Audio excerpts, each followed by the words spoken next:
Touchdown, Saskatchewan!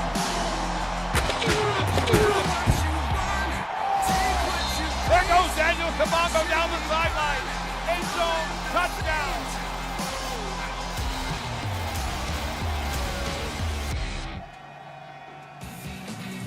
We're making our way to Regina, Saskatchewan for the 60th edition of the Vanier Cup, the national championship for youth sports football. It's the Huskies from the University of Saskatchewan taking on the Carabins of the University of Montreal. We're inside Mosaic Stadium. It's the first time Regina is hosting the Vanier Cup. There's a look at Pepe Gonzalez, star rookie quarterback for Montreal. On the other end for the Huskies, there's Riker Frank, running back, making his third Vanier Cup appearance, but he is still searching for his first title. You're watching the action right here on CBC Sports. Hello, everyone, and welcome inside our studio. Yes, we are getting ready for the 60th edition of the Vanier Cup. Andy Petrillo alongside Justin Dunk and Donovan Bennett. I've got a quarterback, I got a running back alongside me. And by the way, this Vanier Cup is a rematch of this year's Grey Cup played just a few weeks ago. The Rough Riders getting the best of the Alouettes. So we'll see if the script stays the same here today or it gets flipped. But first, let's show you how these two teams got to this point. Let's begin with the U-Tech Bowl. Montreal traveled to Halifax last Saturday and, as expected, made short work of their Atlantic foes. Mathieu Barcelou, a heck of a game, 4 touchdowns. This one makes it 21-12. He didn't run far, but he made each carry count, 11 rushes for 33 yards. All Carabins. Enrique Jean Leclerc makes it 35-12. Pepe Gonzalez on target behind center, 18 for 26. He'll be the first rookie quarterback from Quebec to play in the title game. Final score, it was a big one, 49-19. Mitchell Bowl, the Saskatchewan Huskies hosted the Queens Gales in Saskatoon. The Huskies go up 7-1 in the first quarter thanks to a 41-yard pass from Jake Farrell to veteran receiver Daniel Wee. But then take a look at this incredible play in the second. Daniel Kabongo catches a punt from the Gales, a Matt Driver, and runs that in for 85 yards to score. Pump, pump, pump, taking the game to 14-1 for the Huskies. Ultimately, the Huskies defeated the Gales 22-11. So here we are, the final, the Vanier Cup, the final two teams. And let's begin with the visitors and Pepe Gonzalez, this rookie star quarterback for Montreal. You know, the last time the Carabins won, you have to go back to 2023, not that far. Jonathan Senegal was a great quarterback. In fact, he was the Heck Crichton winner. But already, Gonzalez has passed his single-season record for passing touchdowns, 19. I mean, this guy's still a rookie. It's crazy to think, and he's only 20 years old. And I think you can make an argument that Pepe Gonzalez had the best season ever in the Quebec Conference and perhaps in U Sports football. The guy is so poised, went into Laval in the Dussault Cup and throwing dimes like this on a corner route. He's got the arm strength and the calmness, most importantly, to go into enemy territory, which he's going to have to do today to be able to pick apart that Saskatchewan Huskies defense. I really like how this guy looks like a veteran, but is in his first year with Montreal. I see your argument that he had the best rookie season as a QB in the Q. I raise you. I think you could say in U Sports, period. Look, this is not an NCAA transfer who had experience down south. This is not someone who's a game manager. They put the game on his shoulders. He can make all the throws and checks at the line. This kid's next level. He's looking to be just the 4th rookie to win the Vanier Cup. So let's go on the other side now, the Huskies and Jake Farrell. He took the starter role, as we know, about halfway through the season, and he's undefeated. How? So he's a first-year starter, but he's been in the program for a bit, and you see that with how smart he is where he goes with football. When I studied, which was a long time ago, sometimes multiple choice, you get the right answer by eliminating the wrong answers. He does that, and that's why back foot down, you see the ball in the air, coached up really well. However, the thing when he does get in trouble is sometimes they lie to you, as you know, Justin, and so you'll see something pre-snap, but post-snap you'll see something different. So he needs to be more like Ronald Reagan, trust but verify post-snap, and not be like me as a student. Jake Farrell has the benefit of having a former Huskies quarterback coach him in his first year with the Saskatchewan Huskies. Is Mason Nyes, a former quarterback that went to 2 Vanier Cups, He's the assistant head coach and offensive coordinator. I think that's helped this process for Jake Farrell to jump in and be so successful with the Huskies. Well, as I mentioned, he came in about halfway through, and that's because 5 games in, their star quarterback, 5th-year student Anton Amundrud, wasn't feeling well, but then got the diagnosis nobody wants to hear. For more on that, here's Arash Madani. Well, Andy, over the course of a football season, teams know they have to deal with adversity, but nobody around the Saskatchewan Huskies was prepared for this. Their starting quarterback, Anton Amundrud, on his way to winning the Heck Crichton Trophy as the National Player of the Year, but then Week 5 was feeling unwell. He went through a battery of tests and blood work to figure out what was wrong. October 23rd, checked into the hospital. He has not left since. It was 12 days ago that the diagnosis came in. T-cell non-Hodgkin's lymphoma, and a rare immune system disorder known as HLH. Last Wednesday, Thursday, and Friday, Amundrud went through chemotherapy. More treatments await. There's a long road ahead. I spoke with Anton this week, and he wanted to assure people that his spirits are actually really good. So many teammates and coaches have offered support.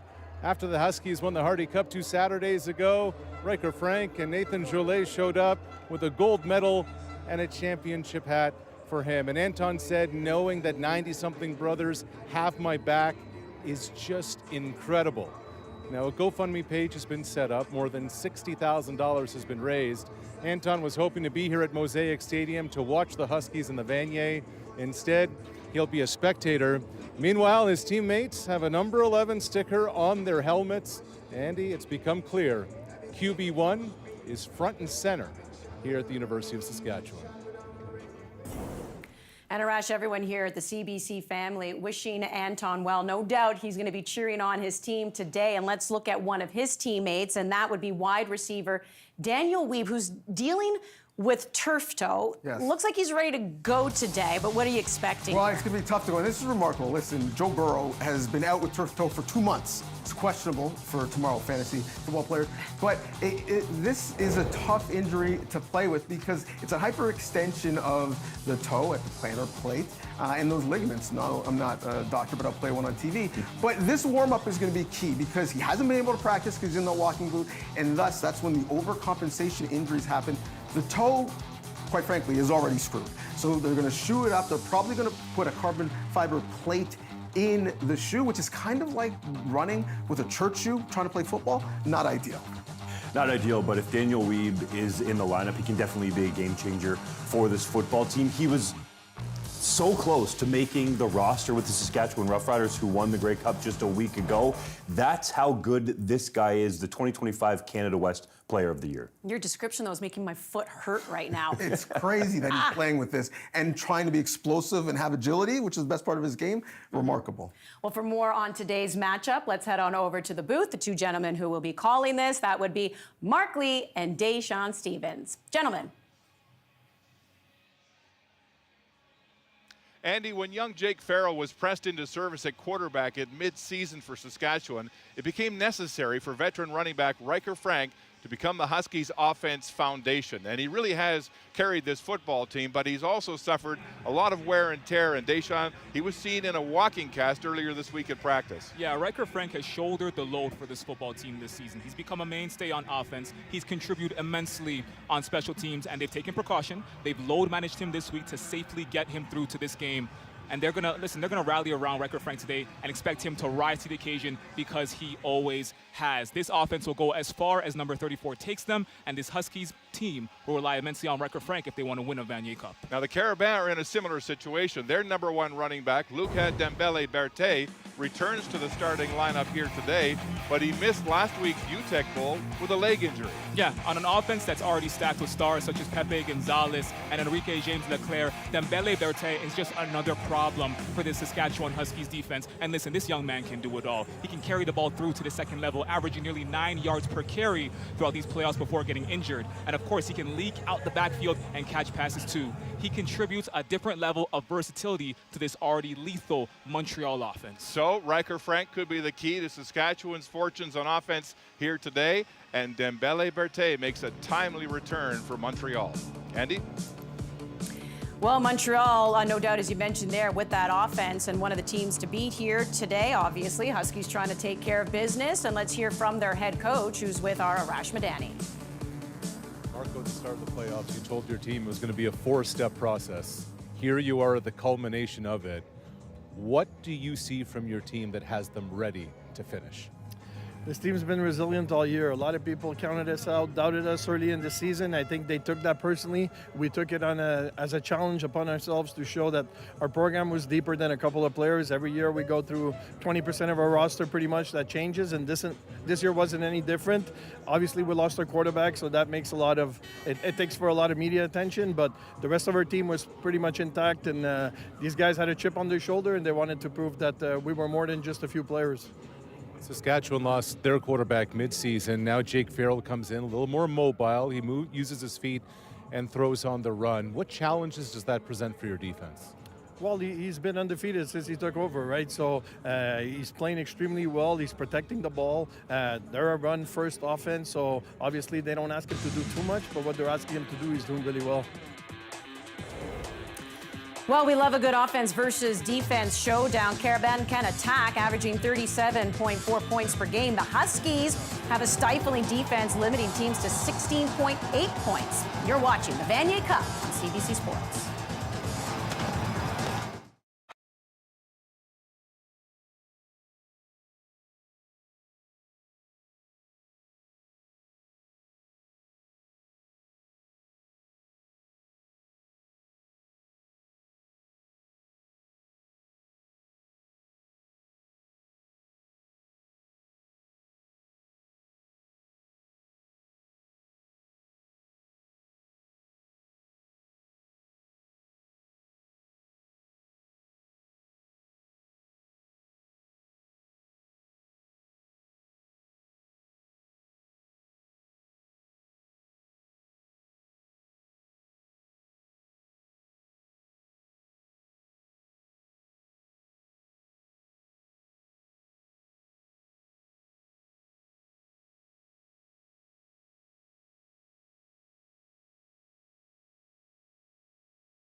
th edition of the Vanier Cup right here on CBC Sports, getting you set for Montreal Carabins taking on the Saskatchewan Huskies inside Mosaic Stadium.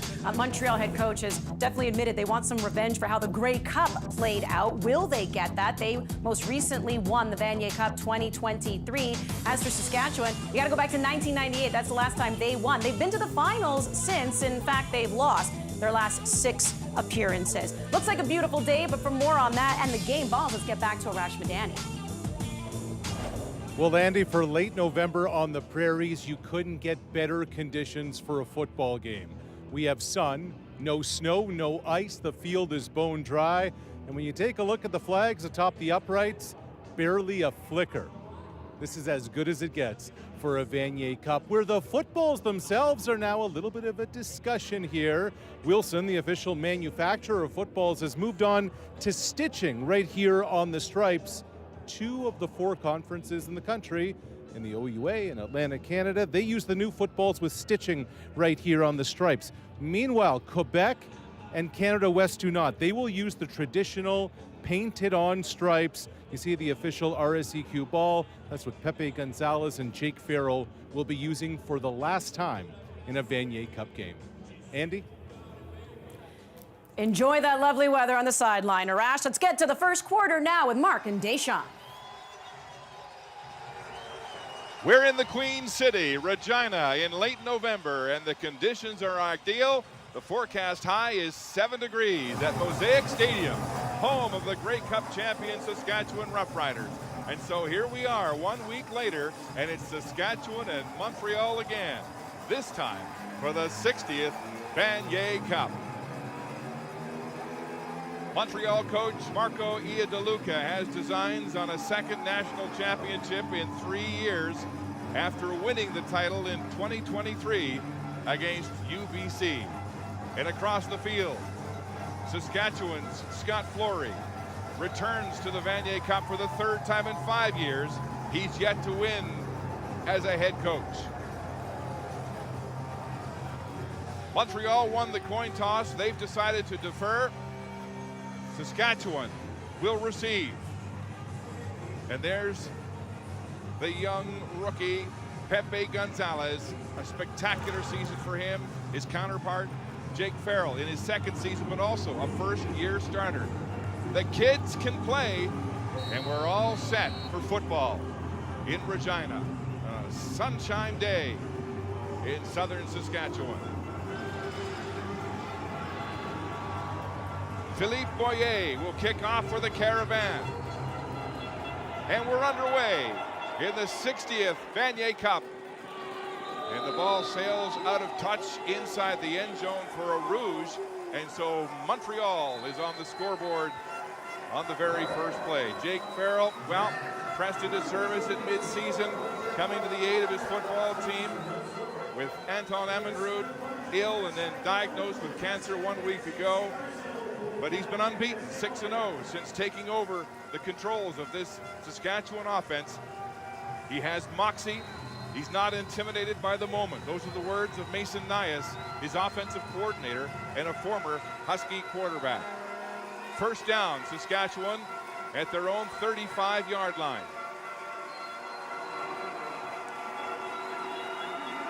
Daniel Weave in the football game to start this football game, and he's in motion.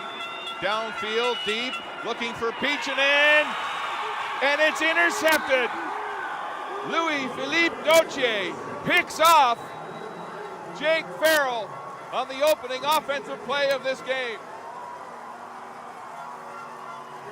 Gauthier has 3 interceptions in the playoffs coming here today, make it 4 in 4 games. Yeah, they wanted to go aggressive off the bat mark, and Peachinen ran that post route, but Philippe Gauthier was right there, and it was basically a jump ball. It seemed like both receivers, both DB and receiver had a hand on the ball, and Philippe Gauthier came down with it to give his offense the ball and start this game with momentum. So Montreal takes over after the turnover. Enrique James Leclerc on that jet sweep, and Leclerc bouncing outside the 45 to about the 47-yard line. And Carter Stadnick making the tackle for Saskatchewan. Pepe Gonzalez, the U Sports Rookie of the Year, a true freshman. He led the RSEQ in passing. He broke Jonathan Senecal's team record, 19 touchdown throws, taking over from the man that won the Heck Brighton in 2023 and led Montreal to the Vanier Cup that same year. 2nd down and 6, Montreal. Gonzalez will throw to the wide side. It's short and incomplete, intended for Simon Larose. And so the Carabins in a punt situation as they go 2 and out in a 3rd and 5, 3rd and 6. So Gonzalez, he's a gunslinger. Deschamps likes to throw the big ball. It got him in trouble in a couple of games this season against Laval when he threw 4 interceptions and then 3 against McGill, the only 2 losses for this football team this year. But he's learned to not try to be the hero. Pepe Gonzalez, it's a tale of 2 quarterbacks. You have an all-Canadian quarterback who can protect the ball and sometimes forces it a little bit too much, gets a little trigger happy. Boyer to punt, standing at his own 35. It's a big, deep punt, forcing Daniel Kabongo to catch it over the shoulder. He drops it in the end zone. Kabongo gets his way across the goal line and then forced out of bounds on a short return and what could have been a dangerous opening punt return for the man that brought it back for a touchdown 85 yards 1 week ago in the Mitchell Bowl. Looks like he might have had the sun in his eyes. Daniel Kabongo, huge impact last week in the Mitchell Bowl. MVP, obviously the 85-yard punt return for a touchdown, but right there had the sun in his eyes, was gladly able to bring it out of the end zone. And of course now this Saskatchewan offense will have the ball now on their own 20. So because Kabongo brought the ball out of the end zone under U Sport rules, they'll spot the ball at the Saskatchewan 20. That was a 64-yard punt by Philippe Boyer. Farrell Play action. He'll throw again. Lenny makes the catch in the flats, and he's tackled quickly, but he'll have a decent gain of 8 yards on the play. As we take a look at this Saskatchewan offense, led by their 5th-year running back, Riker Frank. Yeah, you know, this offense is really become one of the most consistent in the country. Of course, a big offensive line, but Riker Frank, the running back, has been known for just being consistent ball carrier, a Canada West All-Star, and of course leading this rushing attack. 2nd and 2 Saskatchewan. Jake Farrell in the shotgun. 4-man rush, play action again. He goes to the air, finds Lenny for a first down. Very close to the 33 and a gain of 6 yards. So that's the thing about Jake Farrell. He throws a pick on his very first pass, but it doesn't get to him. He's the guy that can hold out the noise. He's calm, cool, and collective, just like his offensive coordinator Mason Nias was back in the day. Back in the Hardy Cup, 2 fumbles, 1 for a touchdown, didn't phase him at all. Last week against Queens, threw 2 interceptions, didn't phase him at all. And it seems like he's not phased today, trying to get into a rhythm, trying to find his receivers early, and build some consistency and some momentum. First down Huskies, the ball at their own 34-yard line. This time they hand off to Riker Frank. He bounces outside. Mohamed Eshel will ride him to the turf, but not until Riker Frank picks up 7 yards on the off-tackle run. Yeah, and of course this Montreal defense, so active. This front 7, so active. Of course, Gabriel Massillon off the edge is one of the best edge rushers in the country, but their linebacking corps, led by Harold Niasen, the 2023 President's Trophy winner. He is active all over the field, one of the heaviest hitters in the country, and of course, a big secondary led by Louis-Philippe Gauthier, who had that interception on the first drive. Huskies, 2nd and short again. 2nd and 3 for Jake Farrell. He'll hand off up the gut to Frank. Frank driving, but he won't get to the first down marker. He'll be short by about a yard as they move the sticks. Frank, as we mentioned, has been the heart and soul of this offense. They've called on him to do everything. He led the team in receiving and in rushing in the Hardy Cup. He plays special teams. He's been banged up, but they're counting on him today. I like to call Riker Frank the insurance policy. He does it all, as you said. And when things go wrong, they go to number 34. When the passing attack isn't as lethal as it can be on some days, they give it to number 34. Riker Frank, a running back who does not go down on first contact. He is able to beat strength with speed and speed with strength. They're going to go for it on 3rd and a long one. Cohen Wright, the backup quarterback who hasn't thrown a pass this year, comes into the game for Saskatchewan. He'll go off tackle, driving. This is going to be very close. He's stacked up. Now the pile moves, and it looks like he got it.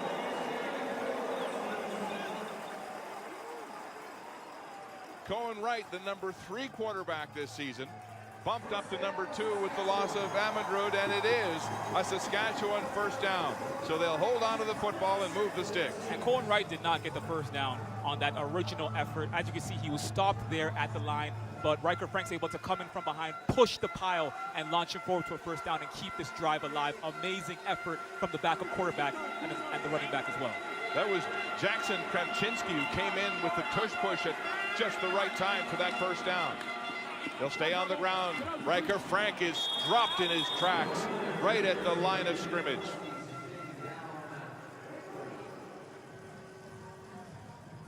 Elijah Crame coming up from his safety position. This is a very physical Montreal defense that has forced 8 turnovers now in the last 4 games. Elijah Creme all over the field. He leaks out of his safety position, anticipates the run, and is able to make first contact with Riker Frank. And this Saskatchewan offense trying to hand the ball to Frank, find some consistency, and see if they can establish the run early on in this football game. All right, 2nd and 10, Deshaun, for young Jake Farrell and the Huskies. Here comes pressure from Montreal. Farrell swarmed and sacked.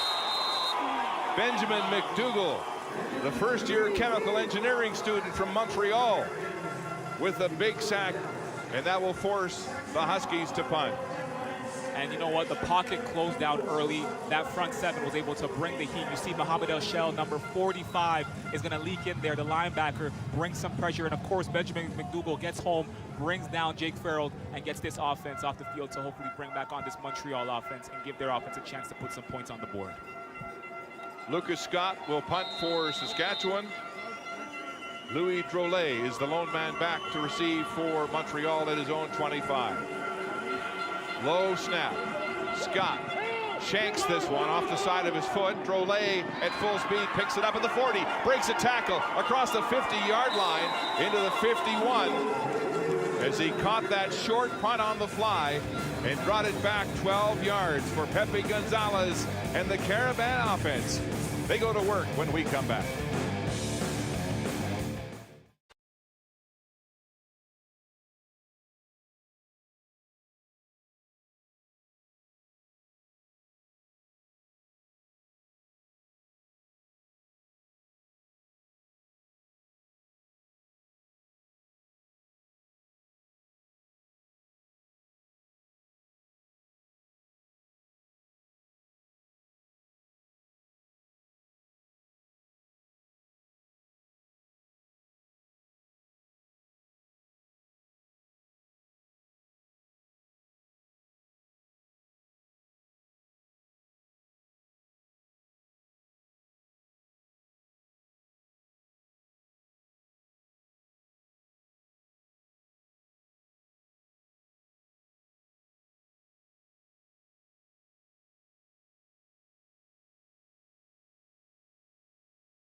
President's Trophy winner, leading tackler in school history. That is Seth Hundeby, 6'4", runs a 4.6 in the middle of that Huskies defense. His coach, Scott Flory, put it this way, saying, quote, when you put on the tape, you can't help but notice him. And CFL teams did last spring.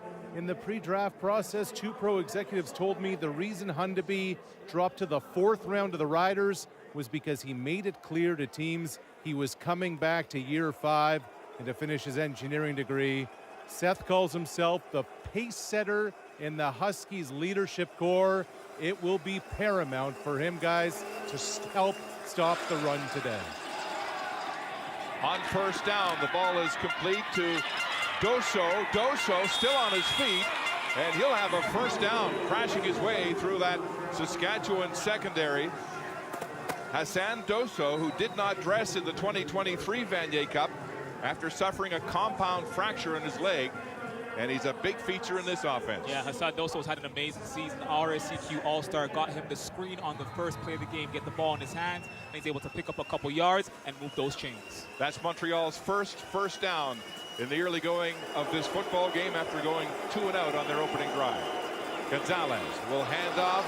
Dembele cuts back against the grain. He's into open field, and he's pulled down from behind by Reese Kack. Otherwise, he was headed to the end zone. Luca Dembele Berté back in the starting lineup after missing the UTEC Bowl. He was injured, suffered a knee injury in the Duso Cup against Laval. Yeah, and Dembele Berté, as we said, adds a layer of versatility to this offense. Great rusher, is able to be elusive in open space, break a couple tackles, of course took a couple attempts to bring him down. Moving this chain, this offense is rolling. A gain of 24 by Dembele Berté. They call his number again. He goes off tackle. Then Hundeby hits him like a grizzly bear and wraps him up. But look at Dembele Berté drive for 2-3 more yards on the play. Gain of about 8 as they spot it at the 20, or rather the 17-yard line. Yeah, and up front for Montreal, we have an offensive line that, you know, Marco Adelua says is one of the greatest of all time since he's been at Montreal. Of course, a receiving corps led by Enrique James Leclerc, Hassan Doso, 2 of the top receivers in the RSCQ, and it's all about Pepe Gonzalez, number 12 under center for the Carabins today. Call it 2nd and 3, Montreal. Here's Gonzalez throwing a flat pass intended for Dembele, and it's incomplete with Hundeby right there in coverage for Saskatchewan. So early on, we're seeing Seth Hundeby get active. He stopped the run a little bit on that last rush with Dembele, and now he's leaking out into coverage and getting involved in the passing game, trying his best to be active across the field. That's what makes Seth Hundeby so special. At 6'3", 235 pounds, he can really do it all, and you're seeing it early on in this football game.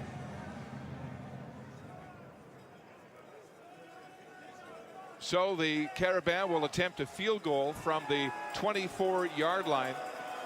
1 week ago, Boyer, who is hot and cold, missed from 21 against St. Mary's in the UTEC Bowl.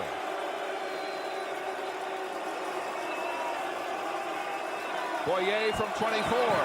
It's up and good. So the Carabins extend their lead to 4-0 after that opening rouge from Boyer. And their offense moving the ball under rookie Pepe Gonzalez. Farrell is next when we come back.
Jake Farrell has a support network far and wide as Saskatchewan's starting quarterback, and it includes the last quarterback to win a Vanier Cup for the Huskies. Go back some 27 Novembers ago. That was Ryan Reed at the controls, leading Sask to a national title. Reed experienced firsthand as the quarterback of the Huskies. The weight of the city feels like it's on your shoulders. Now, over the summer in Cottage Country in BC, past and present quarterbacks united. It was Jake picking Ryan's brain. How do you handle situations? Tuesday of this week, they chatted again on how to deal with Vanier week. Farrell wanted to know, how will the game feel? How do I handle situations? And Reed told him, it's all the same until 3 hours before. That's when it'll hit you. But Ryan shared with Jake, don't let it overcome you because it can become exhausting mentally and drain your energy. Mark, Farrell had this line, I want to detach myself from my emotions in this football game. Arashi's had no shortage of advice and says trust. Trust in my veteran teammates is what got him to this point. 6-0 and unbeaten as a first-year starter. 2nd and 10.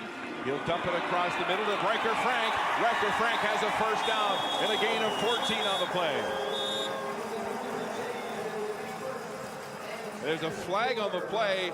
Some pushing and shoving between Daniel Wiebe and it looked like Louis-Philippe Gauthier of the Carabins after the whistle. On that play, Jake Farrell wants to get the ball to his insurance policy. Riker Frank screen up the middle. Frank sees a little bit of open space and is able to carry that ball. We'll get a look at what this flag is, but good to get the ball in number 34's hands early on after a broken up pass on the first play of the series. This is going against Montreal. Unnecessary roughness, so tack on another 15. After the play, unnecessary roughness, carry, Montreal, number 9, 15 yards, first down. Our referee today, John Paul Chorney.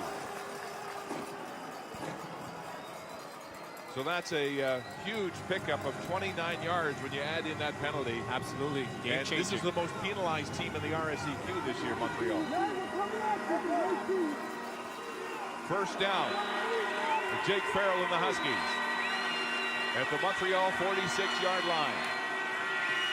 Play action, Farrell, lots of time. They'll go to the flats and find Liam Peachinen, and Peachinen will go out of bounds with another Husky first down, just shy of the 35. Saw the play action on that one. We'll get a look at it in a moment, but ran the play action to Riker Frank, faked the handoff. Peachinen's open in the flats. Samuel LaPerriere, the DB, is giving him some cushion. Jake Farrell rolls out, gives it to Peachinen, moves the chains. Soft, easy play to the rookie receiver. Peachinen is another first-year, as you mentioned, player who had that big touchdown catch in that fourth quarter comeback for Saskatchewan against Regina in the Hardy Cup. His first touchdown catch in that comeback quarter. First down, Huskies. Farrell stands in, fires to the sideline, nearly intercepted and incomplete. Once again, it's Gauthier, the ball hawk for these Carabins, getting his hands on that one. Early on in this game, it seems like the battle is Peachinen versus Philippe Gauthier, and they've tested Philippe Gauthier 3 times today. It's been 2 incomplete passes, 1 interception. On that play right there, you see Philippe Gauthier is giving cushion, is able to break on the pass and get his hands in there. That is the 3rd broken up pass today for this Carabins secondary. 2nd and 10, Saskatchewan. Jake Farrell good on 4 of 7 attempts for 38 yards and 1 interception so far in this football game. Farrell, time across the middle, looking for Daniel Weeb. He's got it. First down, Huskies in a gain of 15 to the edge of the Carabin red zone. You want to get it to your Canada West MVP sometime early in the game. Daniel Weeb is able to run a crosser over the middle, beat his man. The coverage is still tight, but he comes down with the pass to haul in his first reception of the day. Daniel Weeb playing with that turf toe, that painful turf toe that he has frozen, injected before games. Didn't take part in the warm-ups again this week. Told us yesterday he hasn't practiced in 3 weeks because of that injury. He comes to the floor with a big first down catch for the Huskies. Ball at the Montreal 20. Handoff to Frank. Daylight outside, and he'll be brought down after a gain of about 4 on the play. And it's Charles-Eliott Bouillon, their big RSEQ All-Star at middle linebacker, making the tackle. And there's a look at Mason Nias. He's the quarterback whisperer, a former quarterback. Took his team to 2 Vanier Cups in 2021 and 22. Now in his 4th Vanier Cup as a player and coach. He is the offensive coordinator. He's in young Jake Farrell's ear on every play with the call. And a look at what he's getting on defense. What an asset for a first-year starter. Here comes the blitz. The ball's on the turf. Farrell picks it up on the bounce. Oh! He'll be short of the first down, but they'll hold on to possession of the football. It'll be 3rd and about 1.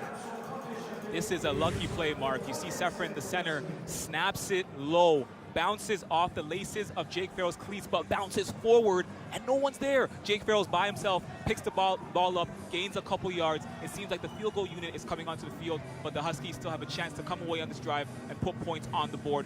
Very lucky bounce on that play. He got it on an Argo bounce, didn't he? Held on to the football, and that could have been a disaster. So this will be a field goal attempt from the 20-yard line for Lucas Scott, who was good on 61% of his field goals during the season. But in the last 2 weeks, he's been perfect. 6 for 6. Risen to the occasion. Lenny to hold.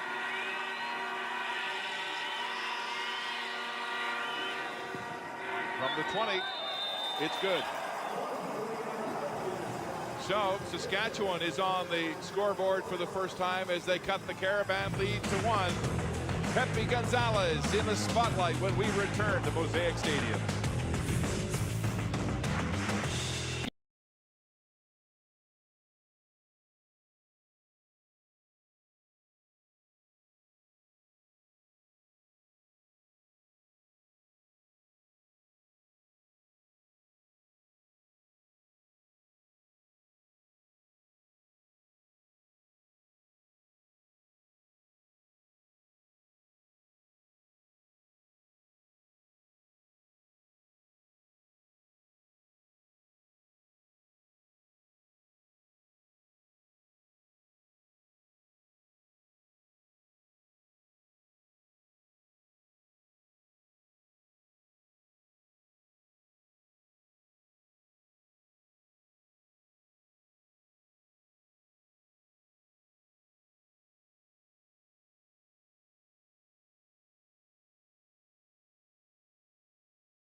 Pepe Gonzalez, the National Rookie of the Year, can become the 4th freshman quarterback ever to lead a team to a Vanier Cup. You got to go back to 1966 when it first happened.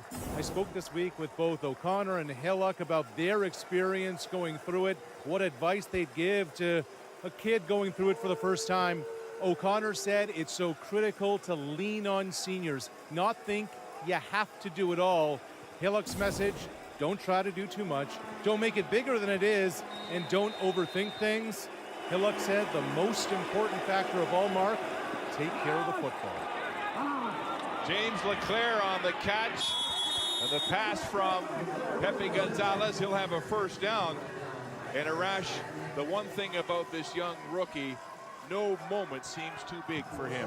Absolutely. Look at his resume. RSCQ All-Star in his first year, Rookie of the Year in the RSCQ and U Sports. And of course, he broke Jonathan Senecal's passing record in just his first year of eligibility. This young man is paving his way at just 20 years old. What he's doing is spectacular to see. He's at the right time and the right place in this program, tasked with succeeding the head right winner from 2 years ago, Jonathan Senecal. There's a broken play.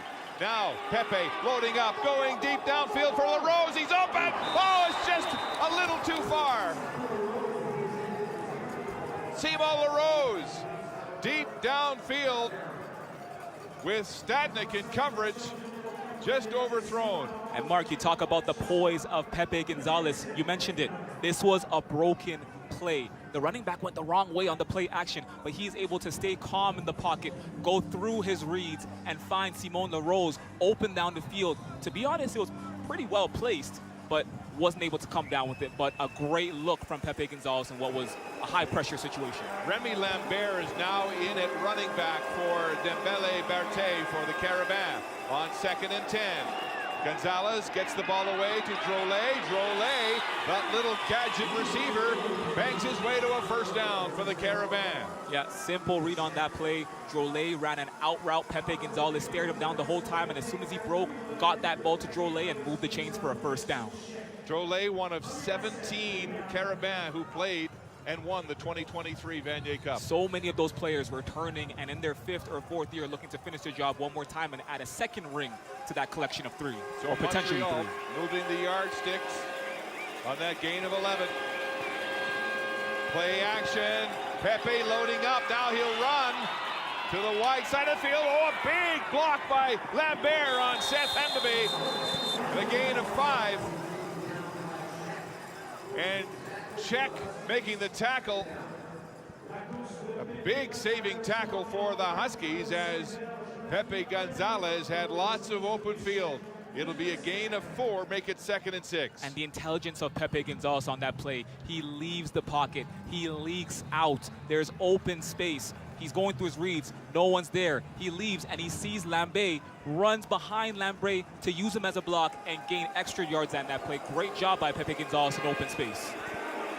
2nd and 6. This will be the last play of the first quarter, barring a penalty. Flat pass to Lambert. Lambert, stiff arms Goldstone, and he'll be very close to that first down marker. They'll mark him just short.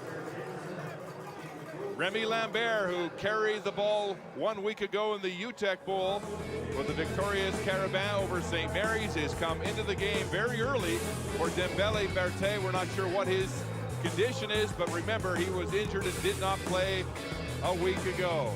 It's a 1-point margin for the Carabins after the opening quarter here in Regina.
Welcome back to Mosaic Stadium in Regina as we get set to start the second quarter of this 60th Vanier Cup. Montreal up 4-3 on Saskatchewan as we check the first quarter statistics, brought to you by Wilson, the official ball of U Sports. Yeah, it's been a stalemate through the first quarter. Both defenses have been doing an amazing job. They've been bending but not breaking. Both offenses only 4 first downs. Both passing attacks limited to under 100 yards, and those rushing attacks have been shut down. 1 turnover for the Montreal defense, but Saskatchewan's defense has done just an amazing job of limiting that passing attack and Pepe Gonzalez. So it's a stalemate through the first quarter. So it's 3rd and 1 Montreal, and the ball at the 42 of the Huskies. And there is Mathieu Barcelou, number 44, in the huddle for the Carabins. He comes in as their Wildcat quarterback, 6'1", 230 pounds. He scored 4 short yardage touchdowns 1 week ago against St. Mary's in the UTEC Bowl. Yeah, he put up the 4 fingers last week against SMU in the UTEC Bowl. And what's interesting about this is that normally they use Barcelou on the goal line. Very interested to see him now in the huddle when they're almost on their 42. Let's see if he lines up on the center. This has been almost impossible to stop when the Carabins loaded up like this. A big, heavy front with twin tights on both sides for Mathieu Barcelou. On 3rd and 1, he'll crush off camera, or rather off tackle, and this is going to be close as John Stoll gets a hold of him. The Carabins are signaling they've got it, but that was not the kind of push they normally get from Barcelou in this short yardage offense. Normally it's an easy first down. That did not look like an easy first down. John Stahl was able to get in there. Seth Hundeby was able to get in there. Might need a measurement, we'll see. Yeah, this is going to depend on the spot, and so referee John Paul Chorney is called for a measurement.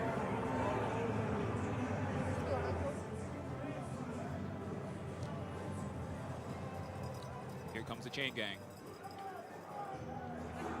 You can see Barcelou, the ball was exposed for a moment. It was. There. Here's the measurement. If it's short, Saskatchewan takes over. This could be a huge 3rd down stand. Montreal confident, and he's got it by the length of a football. They're not the way the Carabins normally crush on 3rd down gambles, but they get it as Pepe Gonzalez comes back into the football game. He's been 4 of 7 for 39 yards on this drive, using 6 different receivers targeted on those passes. He's moving the ball around. First down, Carabins. Dembele Berté is back in the backfield for Montreal. He gets the call. Tries to bounce outside, and he's caught and tackled right at the line of scrimmage. Carter Stadnick, the cornerback, coming up to make the tackle for the Huskies. That's an amazing tackle by Carter Stadnick, but also one of the hardest plays to make. There is no one there. It is Carter Stadnick and the running back all by himself. And if he's not able to make that tackle, it is daylight and 6 points on the board. He is able to go low, wrap up the legs, and come up with a tackle behind the yard of scrimmage to save what could have been a potential touchdown. There's no question this big front 7 is massive. It's tough. And the Huskies are going to need this defense if they're going to keep up with Pepe Gonzalez and his high-flying offense. Gonzalez loading up, throwing deep for Gorgon. He's open in the end zone. Touchdown! Brandon Gorgon diving for the touchdown catch. A 41-yard throw. Spot on from Pepe to Gorgon.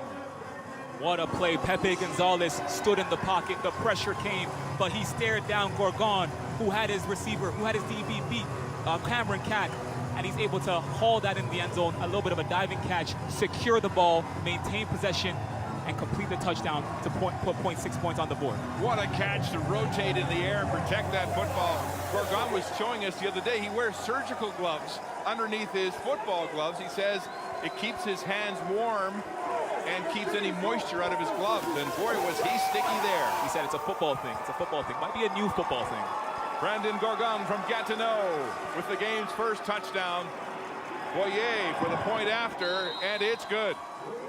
The Carabins move in front, 11-3 on that bomb to Gorgon, who celebrates on the Carabin sideline. You're watching the 60th Vanier Cup on CBC.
Back in Regina, Carabin leading the Huskies 11-3 at this Vanier Cup. Pleased to welcome in the Executive Director at Football Canada, Kevin McDonald.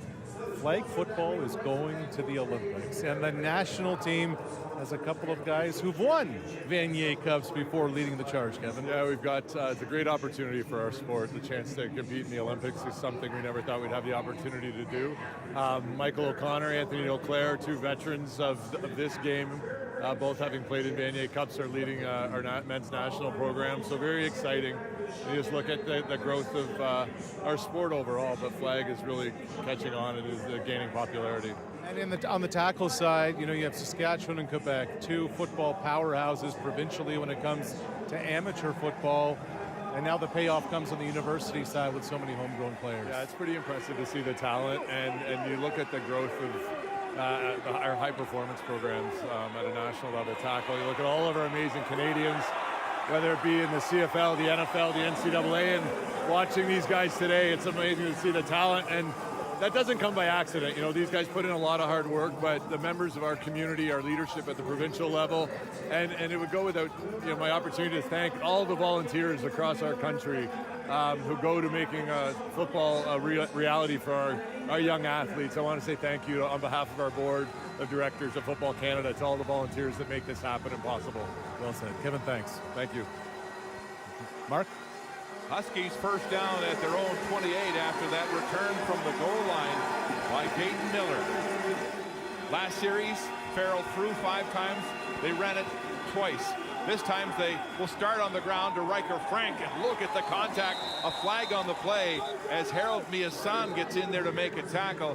When he tackles, it's not just to bring you down, it's to punish you. It's a heavyweight hit. Harold Miasan is one of the biggest hitters in the country, and that was a huge hit right there on Riker Frank. Those two are going to meet a lot in the second level today.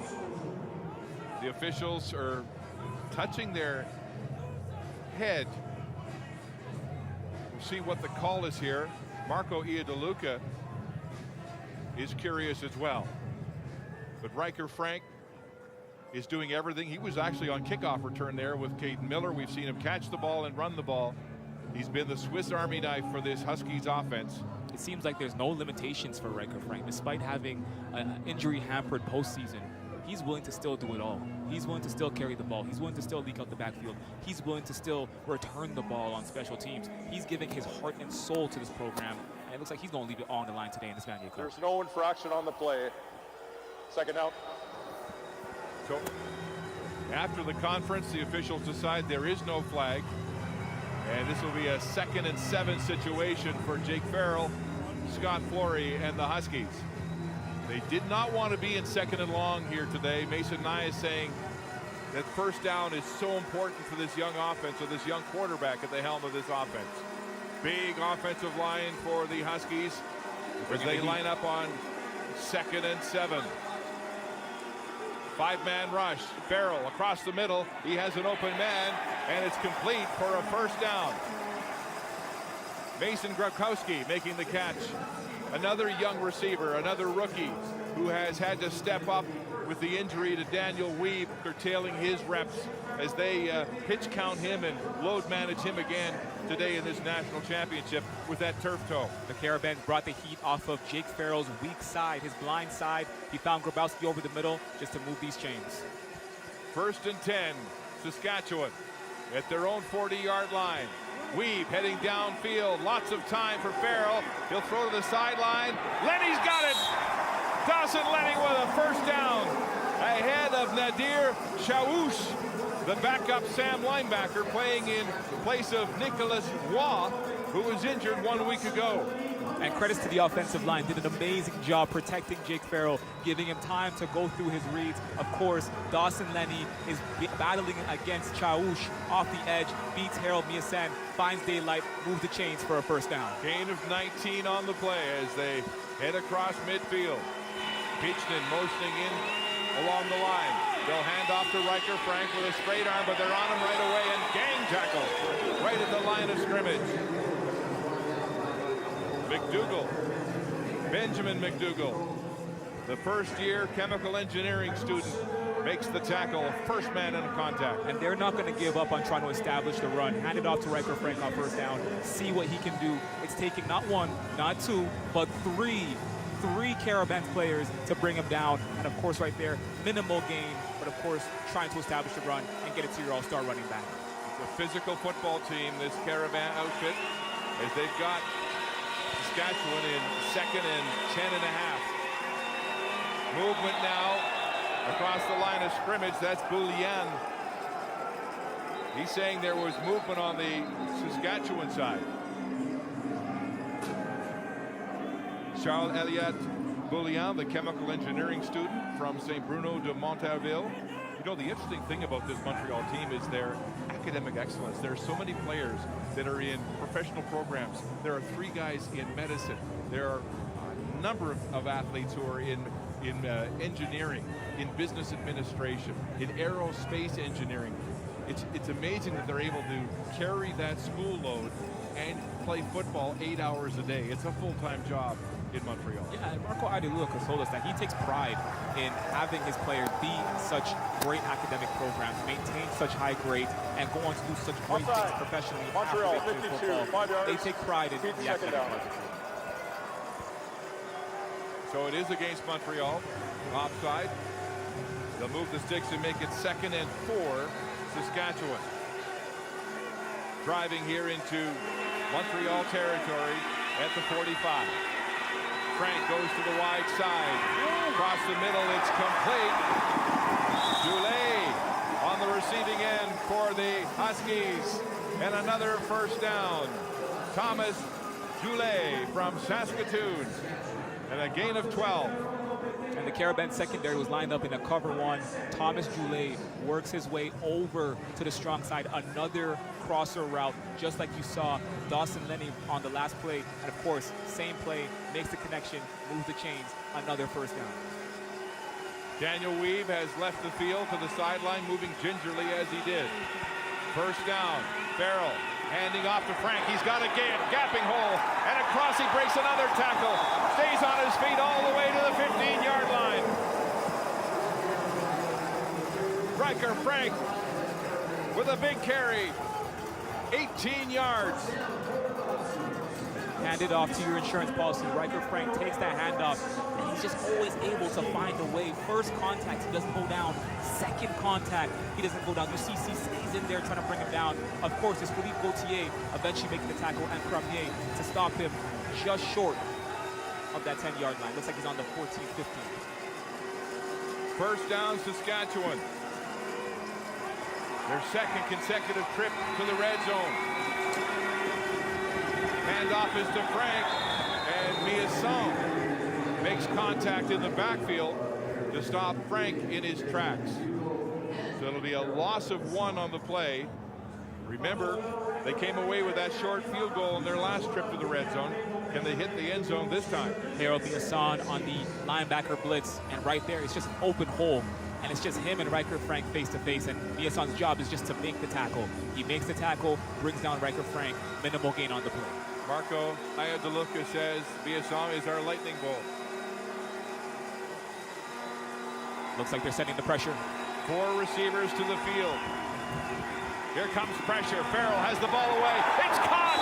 Goulet with another huge first down inside the Montreal 5.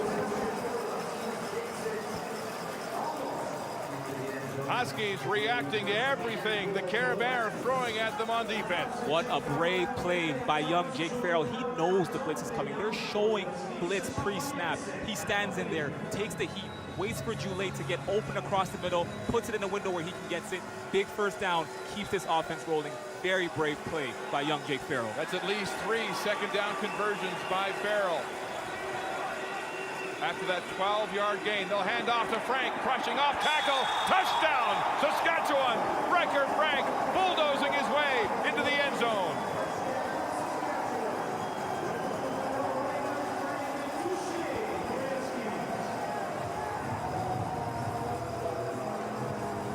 Riker Frank, goal line. You know the vibes. Give it to 34 on the goal line, and he's going to give you 6. Riker Frank, a power up the middle, and it's just him and Emmanuel Crame at the goal line.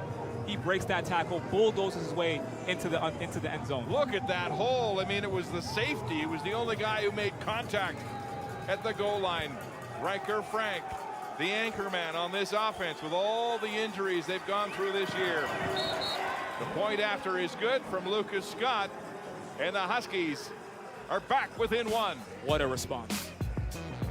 Riker Frank through the air, Riker Frank on the ground. He scores their first touchdown, and the Huskies trail 11-10.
Back at Mosaic Stadium, where the Saskatchewan Huskies have scored on back-to-back drives, but this one no bigger than Riker Frank crushing in from the 4-yard line. He's the all-time scoring leader for the Huskies program, but this touchdown, none bigger. Yeah, and you know what? Mike Riker Frank got stopped a couple times on that drive. The Montreal front seven was able to get home and stop him early, but they didn't give up on number 34. They know that as the game progresses, they will wear this defense down, and they'll keep his legs underneath him. They were able to show that on that drive and finish with a run up the middle for 6. He's such an unassuming athlete. He's so modest, so soft-spoken. Engineering kid, right? Finishing his degree here at the University of Saskatchewan before pursuing his professional career. A 9-play, 82-yard drive for the Huskies. 5 runs, 4 passes. What balance? 5 first downs en route to that touchdown. And the kickoff is over the head of Riopel, and we are tied as it goes out of touch for another Rouge. Lucas Scott thundering that football out of play. Seems like the Rouge is having a big impact today, Mark. That's the second Rouge of the game. It's so appropriate in this National Canadian University Championship that the Rouge rises again. So Scott, with that big leg, has tied this football game, and the Carabins will get the ball at their own 35. Great day for football. Sunny, 7 degrees in Regina, and a fast track here at Mosaic. Remy Lambert comes back in at running back for Pepe Gonzalez and the Carabins. Play action as Gonzalez rolls to the wide side. He'll keep the ball and slide shy of the first down marker. But Gonzalez, the true freshman leader of this football team, continues to play in the biggest moments of his career and not missing a beat. Yeah, and the Saskatchewan defense right there, they were in cover 3. Did an amazing job of taking away all of Pepe Gonzalez's reads. He went through his reads. Cameron Kahn had his receiver covered. Carter Stadnick had his receiver covered. Forced Pepe Gonzalez to run, pick up a few yards, but the secondary did their job in stopping the pass. Gain of 8 by Gonzalez, 2nd and 2. The young man who was born in Mexico, in Monterrey, and moved to Canada at the age of 7. Dembele gets the handoff. Oh, look at that sleight of hand as he stays on his feet, beats the block, and he'll have a huge first down as the Carabins cross into Saskatchewan territory, and a gain of 16 on the play. Dembele so elusive. He's able to take that handoff and, of course, break the first tackle. There's some daylight there. He's able to pick up some extra yards before eventually the rest of the secondary comes to the party and brings him down. But a huge run from Dembele, who was questionable this week. Not many people knew if he'd play in this game, and so far he's had a huge impact establishing that run. When he was healthy, he averaged nearly 9 yards a carry during the playoffs. First down, Montreal. Here's Gonzalez throwing a wide side shot. It's complete. James Leclerc has it. He'll dive at the marker and have a first down at the 40-yard line. Enrique James Leclerc, the RSEQ All-Star, the second-team All-Canadian in only his 2nd year, and a feature part of this offense. And that's a very far pass all the way across the field side to James Leclerc. Carter Stadnick is there one-on-one, and it's his job to make the tackle, misses the tackle, and that opens the door for James Leclerc to pick up the first down and more. Carabins going after the cornerbacks of the Huskies, trying to beat them underneath. First down, motion now. Pass to the inside, it's a bubble screen to James Leclerc. Some fancy footwork, and that does not fool Carter Stadnick as he lassos the receiver and brings him down. Carter Stadnick got caught on the last play, makes up for it on this play. A huge screen all the way to the field side. Simon LeRose does a great job blocking. It's Carter Stadnick one-on-one with James Leclerc, and he's able to bring him down, take back some yards, prevent the first down, 2nd down. So no gain on the play. James Leclerc, another player with a pitch count in this football game. He was banged up in that Duso Cup against Laval 2 weeks ago. 2nd and 10 for Pepe Gonzalez. Gorgon makes the catch, tries to head upfield, but he'll be short of the first down by about 2 yards. Gorgon with that huge 41-yard touchdown catch in the first quarter. Another 8 here. 3rd down and 2. And a decision for Marco Iadaluca. And Gordon is down. He went down in the UTEC Bowl as well, and they were working on his hand 1 week ago. Take a look at this play. Gorgon over the middle, and it's Seth Hundeby that gets to him. And, of course, Lucas Scheck comes in to finish the play. Can't really see what happened. Brandon Gorgon, a 5th-year business student from Gatineau, Quebec. One of the veterans on this football team in his 5th and final year, trying to go out a Vanier Cup champion. So there's Jouard, one of the big backs who comes in on short yardage. Another look at the reception. Then the hit first by Hundeby, then Scheck coming in with some help from Hansen. We'll take a break as the Carabins athletic staff attend to Brandon Gorgon in a 11-11 football game.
Back in Regina, where Brandon Gorgon is having his nose looked at on the Montreal bench. He was holding his nose as it came off. Perhaps he got a fist in through his face mask on that tackle by the Huskies. But he had his tongue out and he was like screaming at the bench as he came off the field like, I'm okay and I'll be back. He's a warrior. Here he is coming off the field holding on to that nose and telling his teammates, I'll be back. Gorgon, such a huge impact early on for this football team. Showing life, not showing any signs of weakness early on, despite that little hiccup. This will be a 39-yard field goal attempt on 3rd and 2. Boyer, look at this. Drolet making an audible count, but he got up off his knee, and I believe this is going to be a penalty because he becomes ineligible. Check that, they've called a timeout as Drolet came to the line, looked like he was trying to communicate with the rest of his team, and Marco Iadeluca decides not to take any chances. Looks like he might have saw something that everyone else didn't want to communicate it. Last week, it's been well documented. Montreal had a lot of difficulties on special teams. They've taken Alexandre Normandin out, and they put Mohamed El Shal, the middle linebacker, in. So a personnel change on the outside of that line. Marco Iadeluca making the call.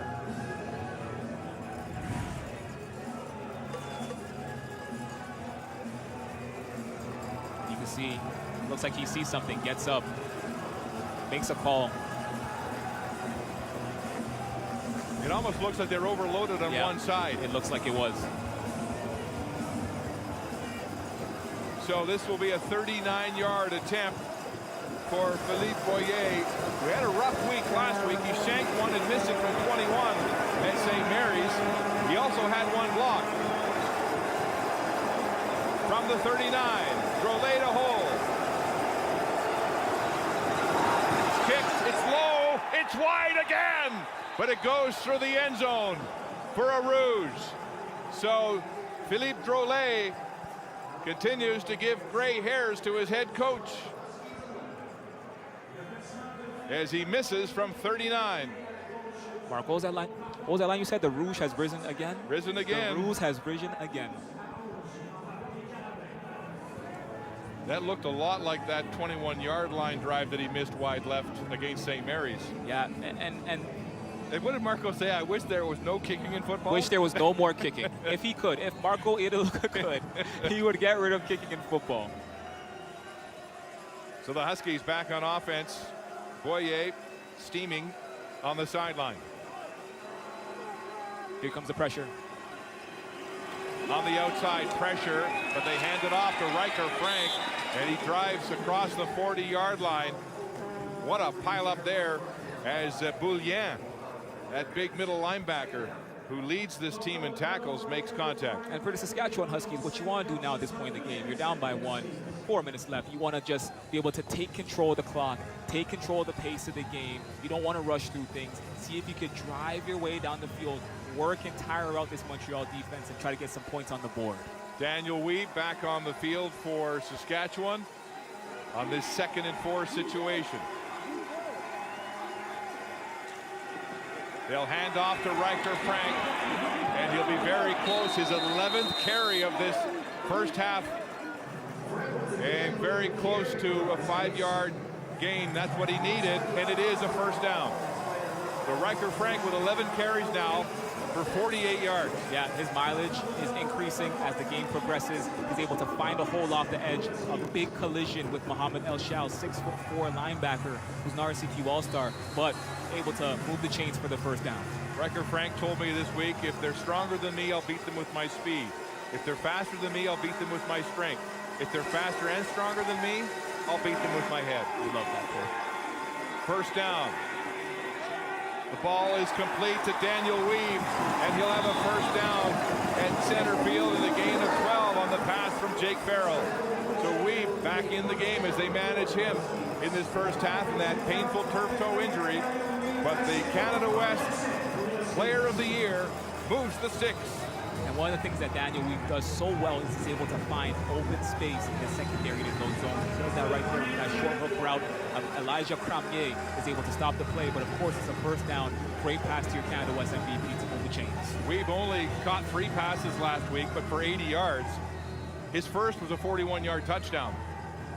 As we hit the 3-minute warning here in Regina in a 12-11 football game. Not much to choose between Saskatchewan and Montreal.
Daniel Weeb, who was the second leading receiver in the country this year behind Ethan Jordan. This is the way he's looked for all week here in Regina and most of the last 3 weeks in a walking cast and a toque. He knit that toque. And we found out from Mason Nyes, he's a bit of a nerd. He likes to knit on road trips. So he knits toques, and he knit Anton Ammanrud a little bird for the hospital room. So the 5th-year man unable to practice with that turf toe injury. Prolific with the knitting needles. And hopefully through the air as Riker Frank straight arms. He's caught in the backfield and he goes down. It was Ben McDougall again who's having a heck of a first half on defense for Montreal, and Mohamed El Shal with the assist on that tackle as they get to Frank for a loss of 1. And what you're noticing with these Riker Frank runs is it's not just one person bringing him down. It's not just 2.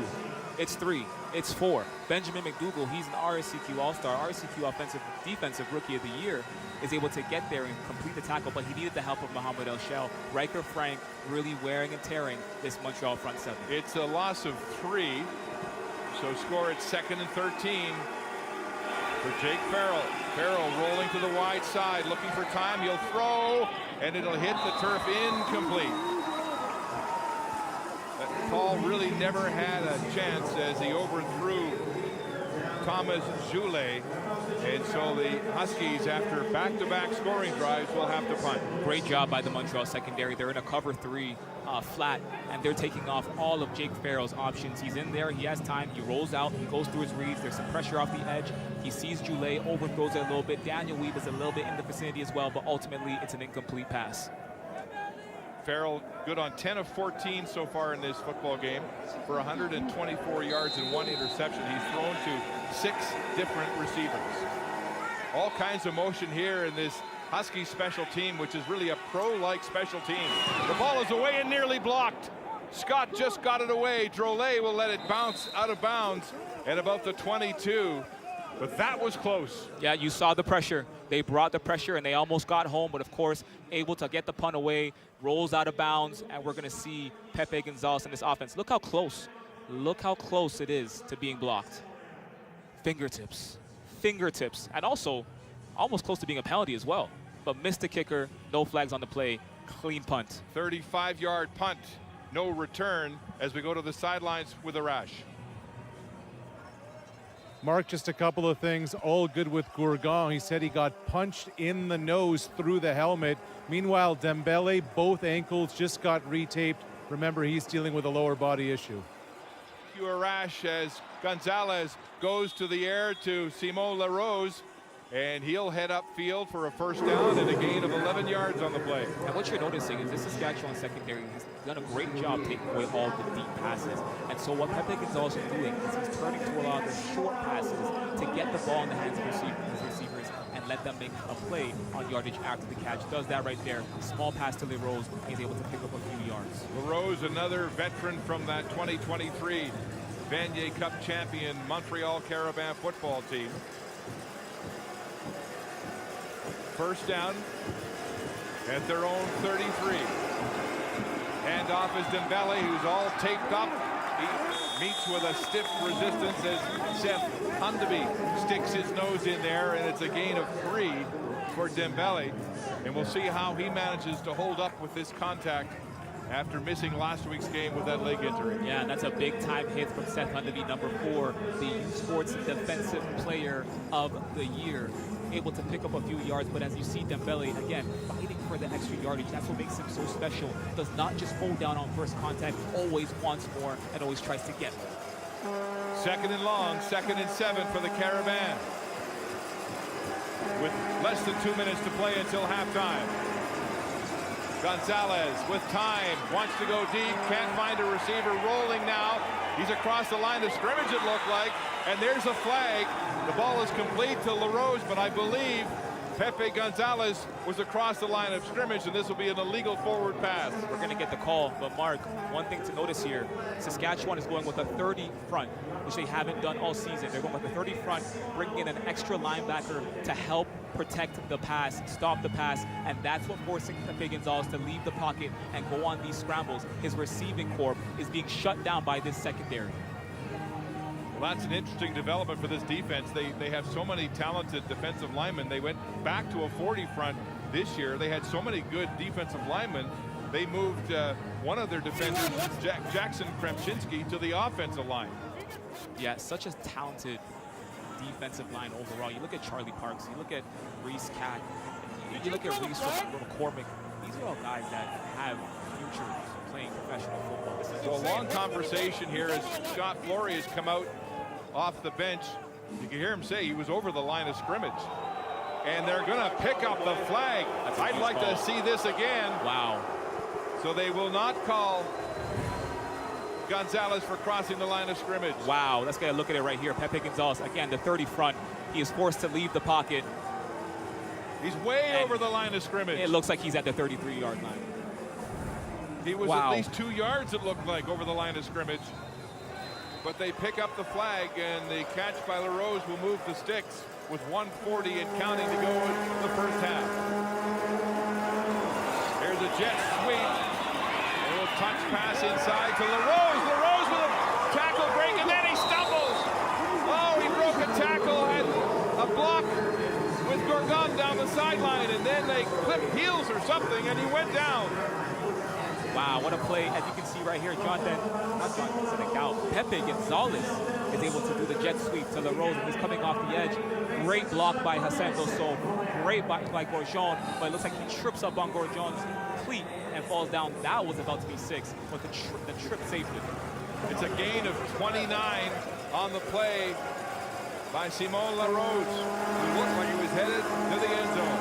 Here comes pressure. They'll hand off to Dembele Berté, and he is stuffed.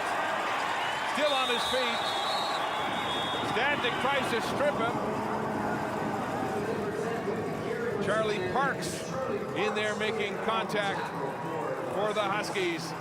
Their fine Canada West All-Star and All-Canadian at defensive end. That play got blown up from the jump. You saw the pressure coming off the edge. Charlie Parks and Seth Hundeby are in there to stop Dembele. Jacob Bolstone, you're not going to see it, but he got a hit on Pepe Gonzalez after the play, but they're able to stop that run and stop Dembele from making any type of hit. You don't see that Montreal offensive line pushed around like that very often. Parks and McCormick have been absolute beasts, the Canada West All-Stars and All-Canadians on that front. Back in that 30 front, as you mentioned, Deshaun. On 2nd and 10, play action. Gonzalez loading up, throwing deep, jump ball. LaRose goes up, he's got it. What a catch in double coverage.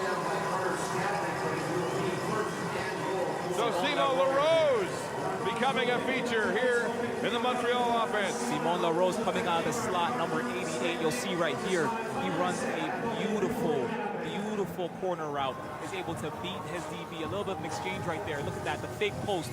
And it's just Carter Stadnick right there.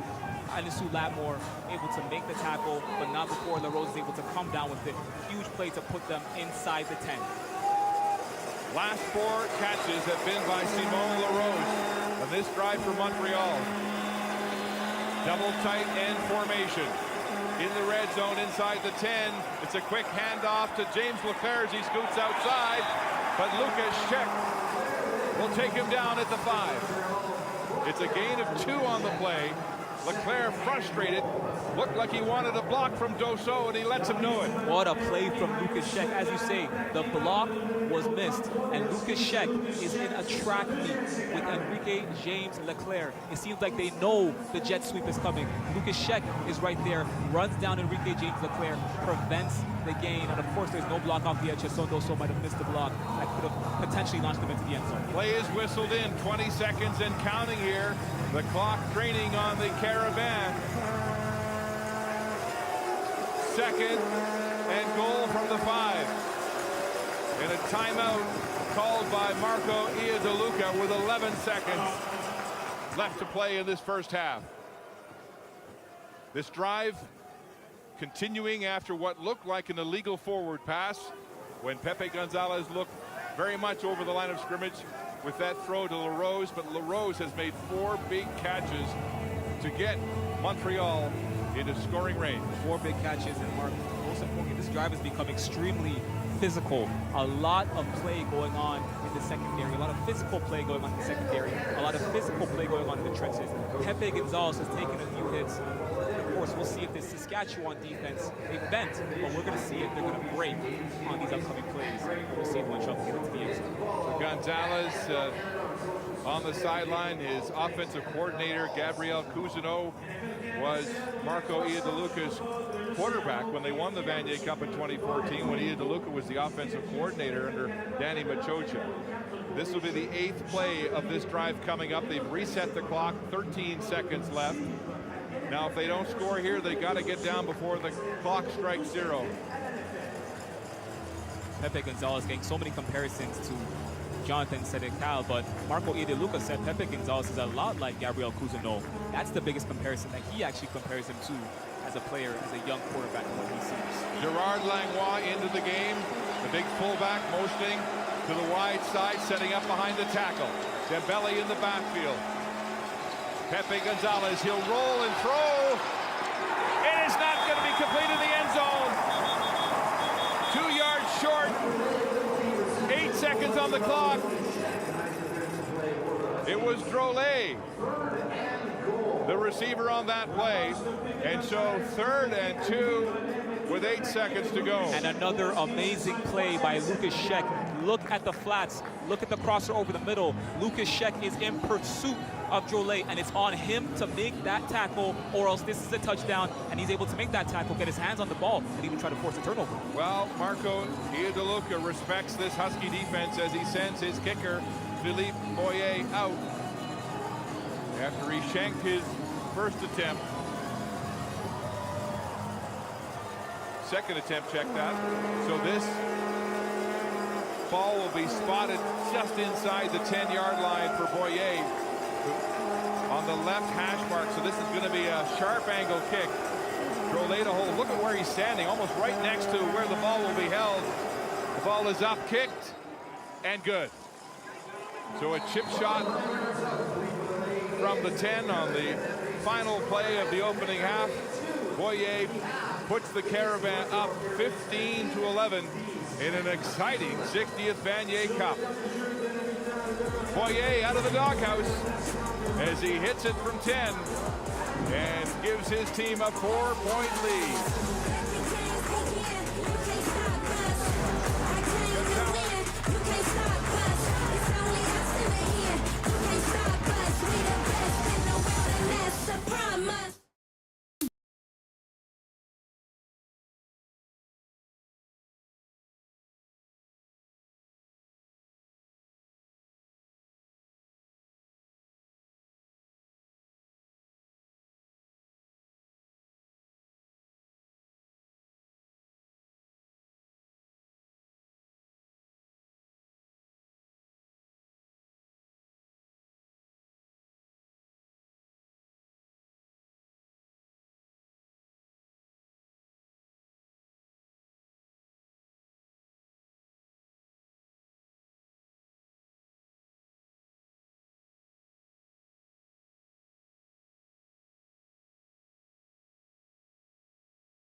First half in the books for the 60th edition of the Vanier Cup, and it's the Montreal Carabins leading the Saskatchewan Huskies 15-11. Huskies head coach Scott Flory with our Arash Madani.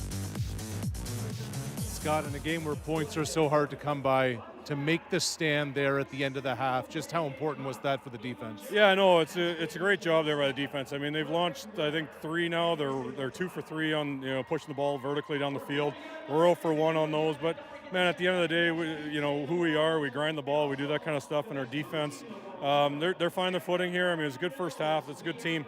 We got a whole 30 minutes to go though. Jake's poised. The ball skids off on the snap. He picks it up, runs forward. He knows the blitz is coming down there in the red zone on the touchdown drive and still steps into the throw. What are you continuing to see from him? Yeah, it's just continued growth. We got nothing but trust and faith in the kid. He's going to execute what we need him to execute. He's going to make plays. That's what he does. Scott, thanks. You bet. Coach Flory won 2 Vanier Cups with the Huskies as a player, 96-98, looking to make history as the first member of the Saskatchewan Huskies to win the Vanier Cup as both a player and coach. His team, though, down 15-11. More analysis coming up.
Here are the halftime stats brought to you by Wilson, official U Sports Football. 3 Rouges so far in this game. That's going to be the star of the show right now. Never mind touchdowns. We're going to talk Rouges as we welcome you back here. The Vanier Cup on CBC Sports. Andy Petrillo, Justin Duncan, Donovan Bennett. Let's get to these 2 teams, in particular the Saskatchewan Huskies. Jake Farrell, their quarterback. Bit of a slow start for him. It definitely was. He threw the interception on that first drive for Saskatchewan, the first play, but I liked the aggressiveness of Jake Farrell trying to push the football down the field. But what stuck out to me, Andy, is the fact that it didn't faze Farrell in this football game. Yes, you don't want to turn it over, but it almost acted like a punt for the Huskies in this situation. And he showed that he's poised beyond his years because he settled into the game after that. Check down to Riker Frank, his security blanket at running back. Then started to take what was there from the Montreal defense and not force it. You see him hitting the star Daniel Weeb there for a first down. And then the ball bounces off him, snap is low, unfazed yet again, picks it up, runs straight forward, gets some yardage. So Farrell has really stood out to me in the first half because he's young. This is his first Vanier Cup start, and he has settled into the football game despite that early adversity on the interception. He's also undefeated this year, as we said, taking over at the 5th game mark, and he would like to remain undefeated, obviously, in the ultimate game. Same story, it seems like, for Montreal. Bit of a slow start for them, too. Yeah, and it's a game of inches, right? And we've seen momentum swings on both sides. I don't know if Montreal loved the bounce of that ball as much, but this game could have swung big time either way. There's that bounce. We're in our pass rush moves. We think we got it. No, all of a sudden, we give up a gain when we thought maybe we could have had a turnover. We've dialed this up all week. Zone beater taking a big shot and just missed inches. Maybe we got the hands wrong. we're always great in short yardage over at the Carabins. It's a close one, some drama, but we get the chain gang out there. We barely get it. We stay on the field. We end up getting points on the drive. And then we figured out the Prairie wins. We connect on the deep ball. Again, game of inches, huge stretch, huge touchdown, dime by Gonzalez. And so I love to see how close this game has been back and forth. And even maybe we get some help from the officials. Past the line of scrimmage, maybe. Should have been a penalty. Kept us on the field, and we eventually get what? Points again on the drive. So it's been a game of inches, and as Al Pacino says, the inches we need are all around us. Carabins making good on those inches. Okay. Let's go on the other side, though, because Riker Frank, I mean, this is a guy who had a pretty good first half. He did, and it was come see, come saw for him as well, because Montreal actually did a great job of stringing him out, going sideline to sideline. Shakir actually says hips don't lie, and look at his hips. When they're going sideways, that's not good for him. He's a big back, wants to get down the hill. I like to go sideways. He's more Dwayne Ford with the 3-4 from the Perrys. But downhill, bruising runner, get those shoulders behind those hips. We're punishing, we're falling forward. And then when we get to the red zone, we're getting green. And in the end zone, again, one cut downhill behind those big shoulders and those hips. Listen, the only quote I know is Tom Hanks' Castaway. Wilson! That ball going back and forth right now. Finally starting to see some touchdowns in this Vanier Cup game. But what about Daniel Wee? We know he's been dealing with that turf toe. Wondered what he would look like in this first half, and we kind of have our answer. We do a little bit. I mean, he does have 2 catches in this football game for 2 first downs, but it's clear, you look at what's going on the Huskies sideline, that they're monitoring this, and he came in to the week wearing this walking boot, you know, all the way up until game day, and this was yesterday before the game, that shot there was, and then, you know, he likely gets frozen up before the game so he can't feel it, but, you know, it seems like Weeb has been in and out on offense. Usually he's a guy that's an every down player for them, but because of this turf toe injury, he hasn't been out there every snap for the Huskies. All right, about 30 seconds left to go. 15-11, as we know, Montreal leading. What are you expecting in the second half? I think it's going to be a close one. I think the biggest thing is, can they continue to keep Pepe Gonzalez clean? If he's clean, they got a shot to make some more explosive plays. For the Huskies, need to get some turnovers on defense. I look for Seth Hutton to be the star linebacker and Charlie Parks, defensive end, to try to cause some havoc. 60th Vanier Cup right here on CBC Sports. Second half coming up. They're inside Mosaic Stadium. Montreal has said this is the 2 provinces, right? The rematch of the Grey Cup a few weeks ago, and they've made it clear, the Montreal Carabins, they want the revenge on behalf of the Alouettes, but the Huskies want to launch their own comeback.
Push it right there like a step. Extra like I banked the check. Now ready, set, reverse instead.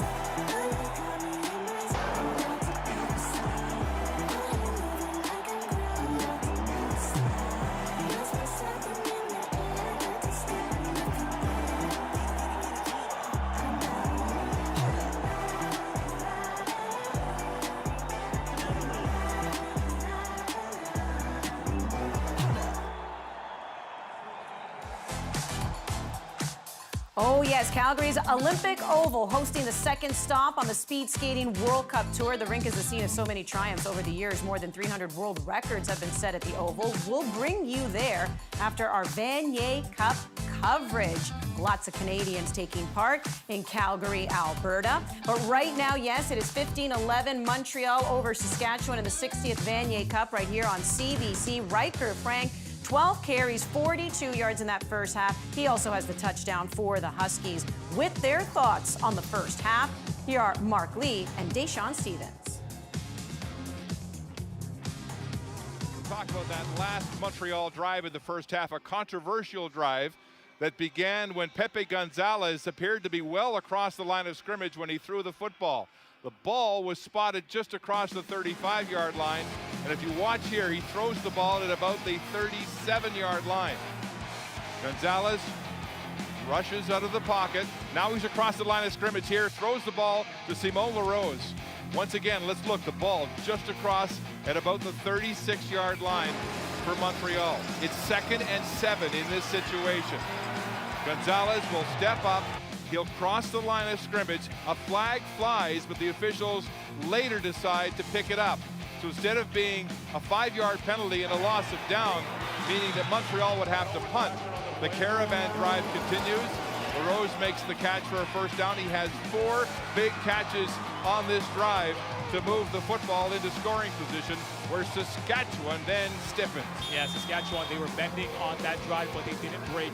Lucas Scheck, number 33, the linebacker, makes 2 huge touchdown-saving plays to prevent 6 from going on the board. And of course, that play right there to stop on the goal line. The Carabins walked away with 3 points on that drive. Ideally, they would have liked to walk away with 6 on that drive. But of course, it all starts with that controversial call, which kept this drive alive. But credits to Saskatchewan's defense for bending but not breaking. Yeah, Husky head coach Scott Flory thinks they shouldn't have had any points on that drive. But it's a 15-11 lead, Montreal at the half, Andy. Yeah, this game pretty tight. The fans are loving it, listening to the music of Tilted Kilts. You can get a little peek there of what the outfits are. I'll let you guess based on the name of the band. You know what they're wearing, and they are getting the fans hyped up for the second half.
Welcome back. You're watching the Vanier Cup here on CBC Sports. Montreal leading 15-11 over Saskatchewan. Here's Montreal head coach with Arash Madani. Marco, Pepe just threw that deep ball so well in the first half. How important is it going to be for you to test those Saskatchewan corners in the second half? I think we got to keep playing the same way with them the first half. We got to take our shots when they're there, and we got to keep them honest with the deep ball, but we got to keep doing what we're doing. We like to control the ball with our screen game, run the ball a little bit, do a little bit of what we did in the first half, but definitely we're going to take a few shots. You mix it up on defense, throwing some different looks at Farrell. What's going to be important in the second half from a pressure standpoint on him? I think we're definitely going to have to get a little bit more pressure on him, and we're going to have to stop the run on the first down. If we can do that, I think we'll be in good shape. Marco, thanks. Thank you very much. We are all set for the third quarter inside Mosaic Stadium in Regina, Saskatchewan. Mark Lee, Deshaun Stevens with the call. Welcome back to Mosaic Stadium in Regina as we get set to start the second half of this 60th Vanier Cup on CBC. The Carabins leading the Huskies 15-11 after that controversial final drive at the end of the opening half. But both of these teams so equally matched.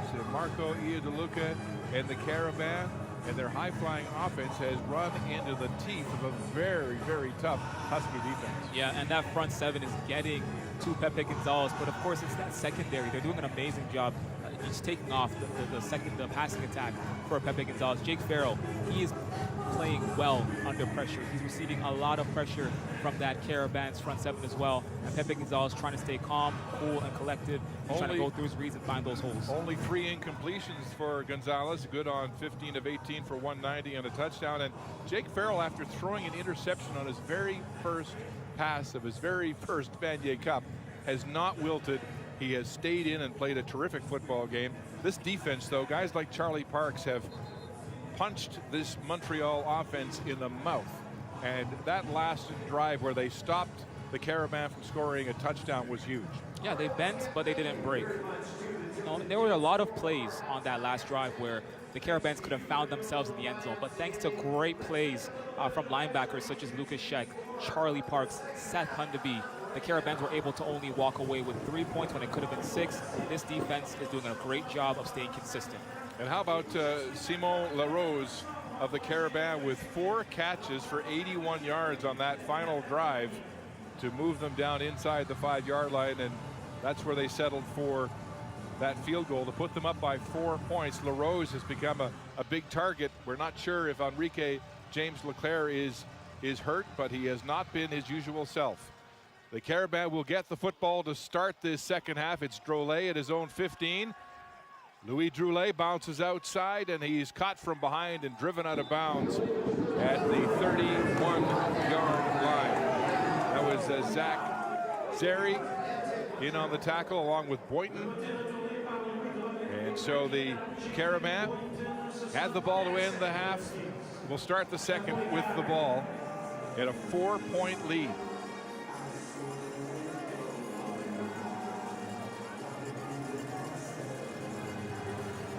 Saskatchewan on defense has been moving back and forth between a 40 front and a 3-man line. They'll start with 4. Now they'll shift back to 3 at the last second. Play action for Pepe Gonzalez.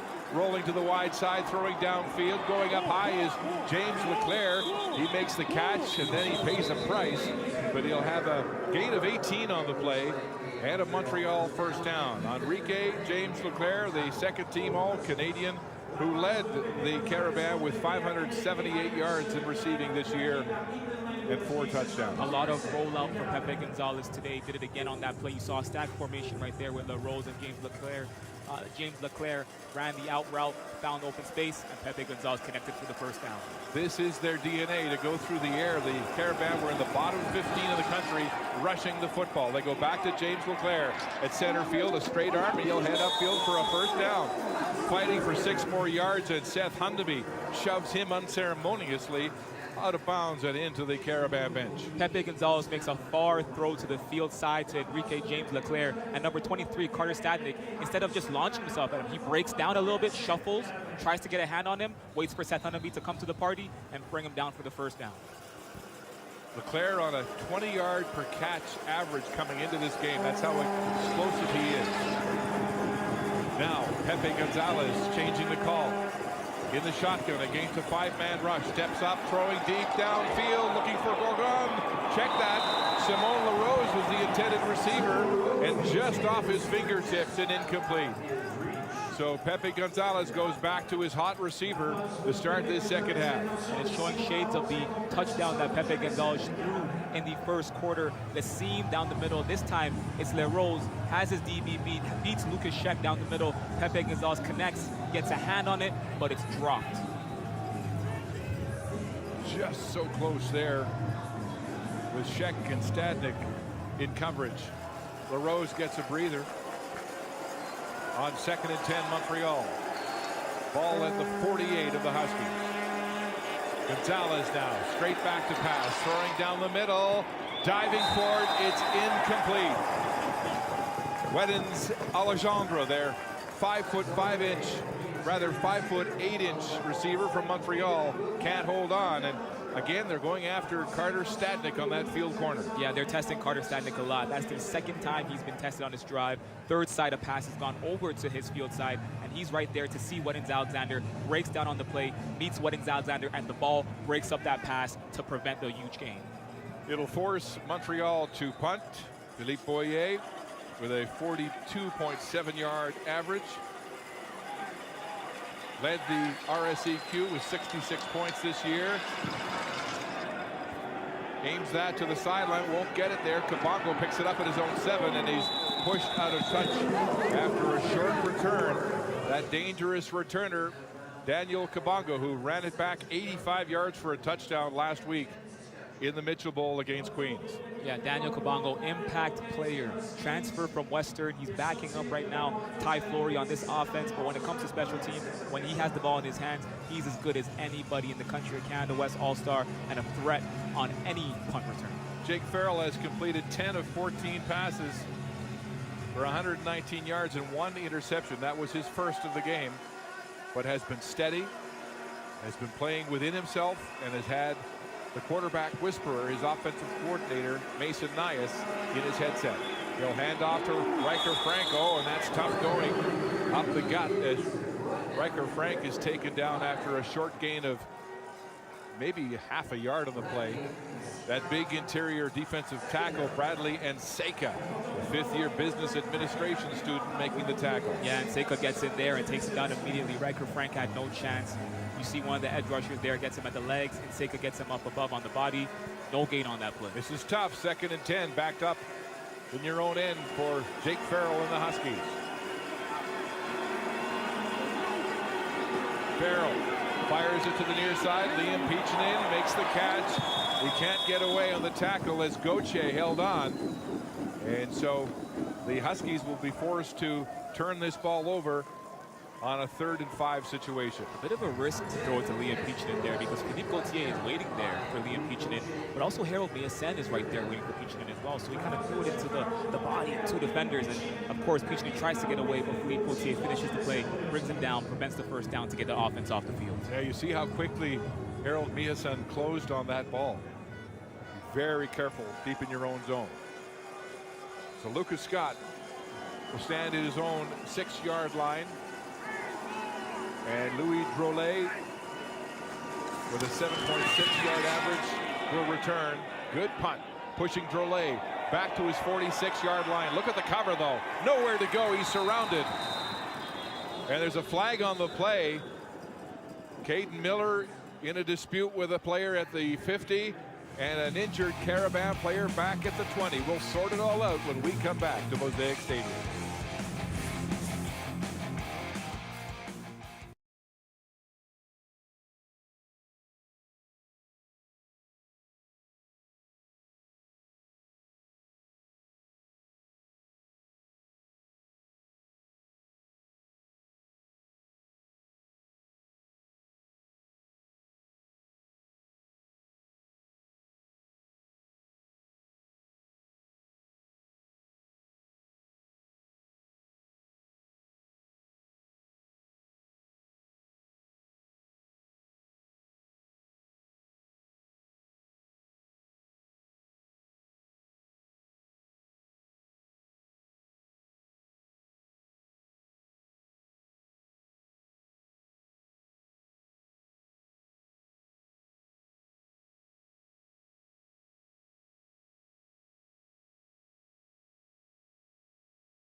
There's Redval Keita, the running back for Montreal, who was a doubtful starter today after injuring his knee. They put a brace on it, but he got hurt on this play, in which Montreal was charged with holding, so that'll push them further back. Right there, the bottom of your screen seems like it was a non-contact. Went for the block, went down immediately, and held onto that knee. He was in a lot of pain, grimacing on the sideline, so he leaves. And they really tried to get him into this football game with that brace. But with the holding penalty, the Carabins are backed up. Pitch to Wedens Alexander. Alexandra sidesteps the first man, then he's hammered in a host of Huskies. He might get one on that play. It's a long way to run. Wedens Alexandre is a dangerous football player at 5'8", 168, and 4.5 speed. You see right there, Pepe Gonzalez with the double fake handoff. First fake, second fake to Wedens Alexandra, but the party is there. Saskatchewan is there to blow it up. Charlie Parks is in there. Anisu Latmore is in there to break that up. Ends up being no gain on that play. 2nd and 10 for Montreal. Gorgon to the short side. LaRose to the field. Here comes the pressure. Pressure now. The blitz from the Huskies.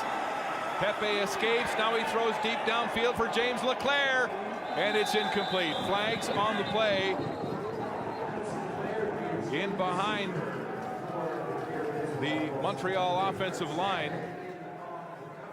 And Gonzalez facing the first real threat to be sacked in this football game.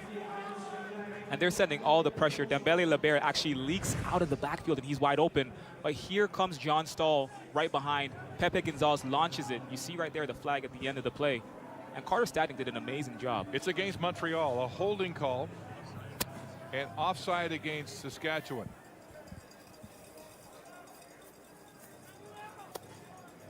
So they'll move the sticks. There are 2 fouls back on the 5. play. Holding, Montreal, number 2. Offside, Saskatchewan, 55. Result of the play is net loss of 5. Second down repeated. So they move the sticks back 5 yards, make it 2nd and 15. And this Husky defense has picked up where it left off at the end of that first half. Yep, pressure off the edge. Front seven doing an amazing job. Secondary taking away all the options, staying on the hip pocket of the receivers. 2nd and 15, a big down here for Pepe Gonzalez. Looks left, looks right, escapes pressure, wants to throw, now he'll run, and he'll be short of the first down. A gain of 11, needed 15.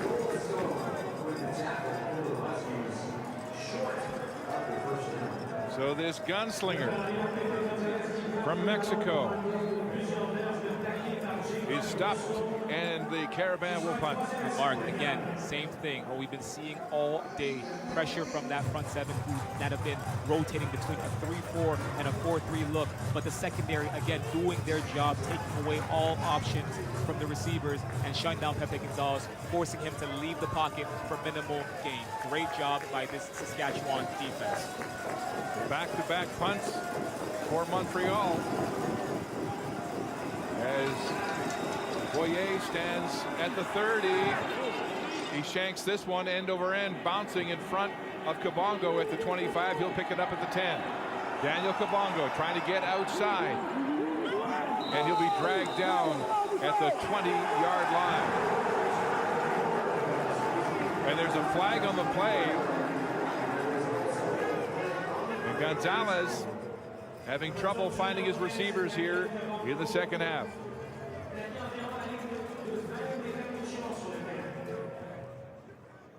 John Paul Chorney, our referee here this afternoon, to sort it out. A frustrated Pepe Gonzalez on the Montreal sideline.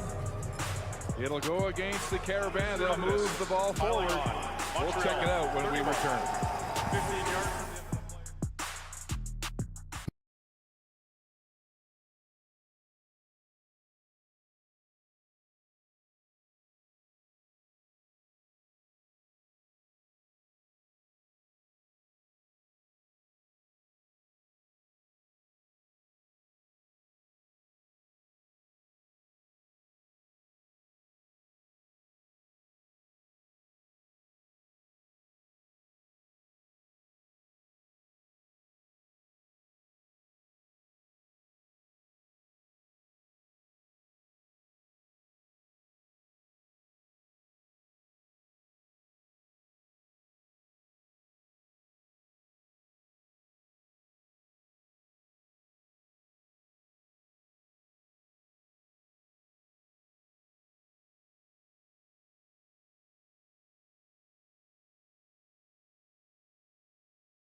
Penalty to Montreal is unnecessary roughness, piling on to 31, Alexandre Normandin.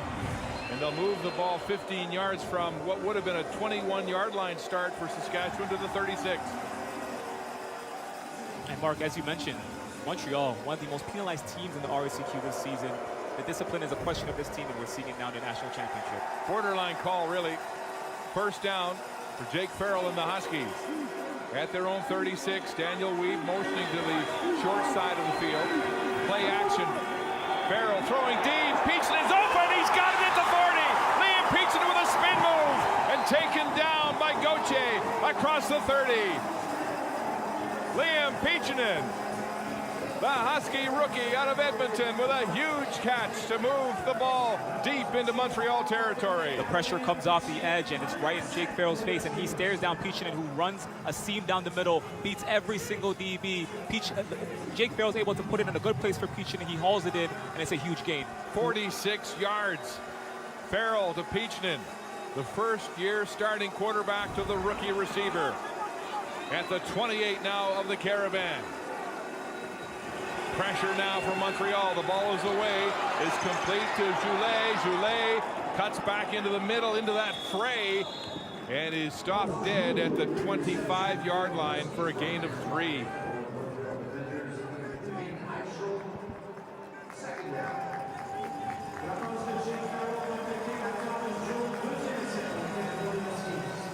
Jake Farrell staying composed. As Mason Nias said, he has moxie.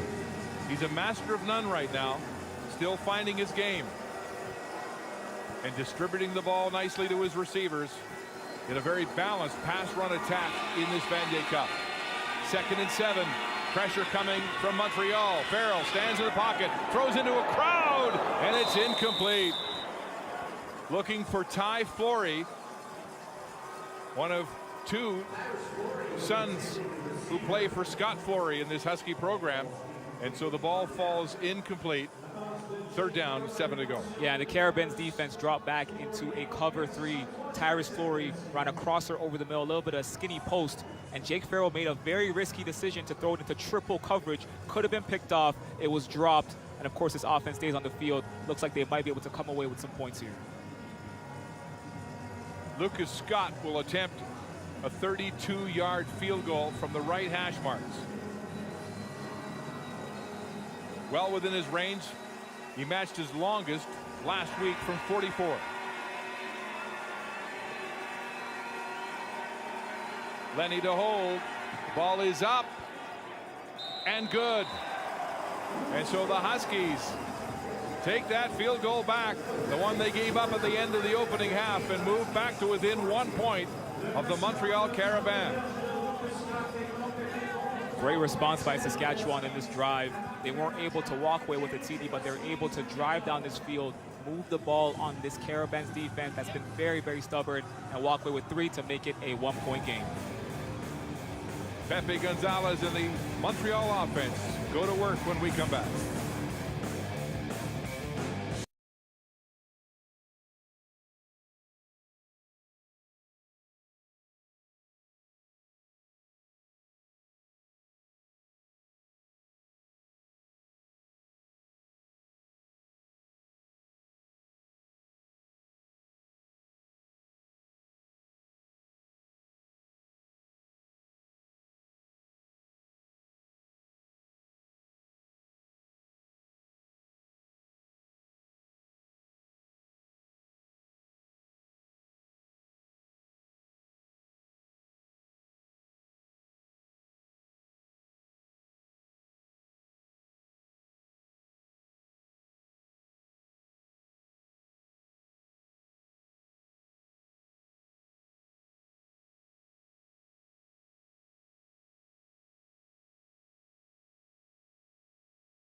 It's a one-point game.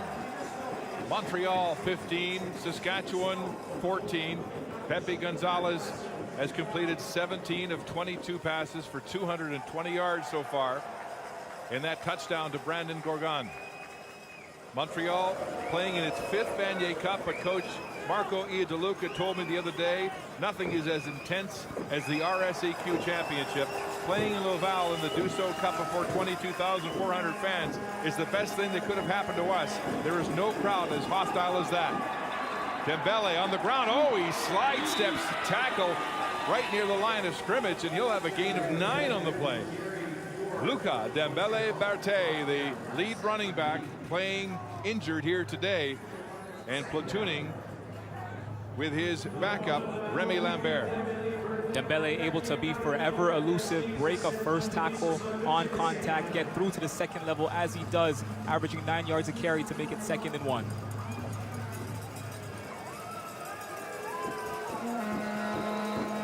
Heavy set for the Carabins on short yardage. Barcelou is in that wildcat, and he drives forward, but boy, oh boy, that was close.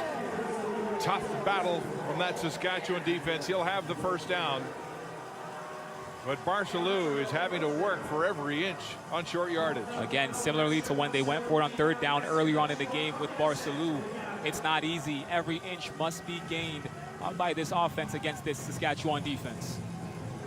And a really good point from our spotter, Jack Moore. There were a couple of 3rd and 2s in that opening half when they did not bring in Barcelou, who's normally a lock at that distance, because of this stout Husky defense. 1st and 10. Pepe Gonzalez gets it away quickly, and Dussault takes his eyes off the ball and drops it. Sitting in a hook pattern at 5 yards and drops the ball. Hassan Dussault from Paris, France.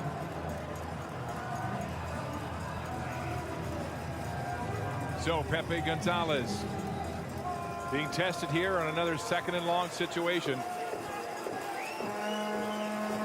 In this very tough Husky defense.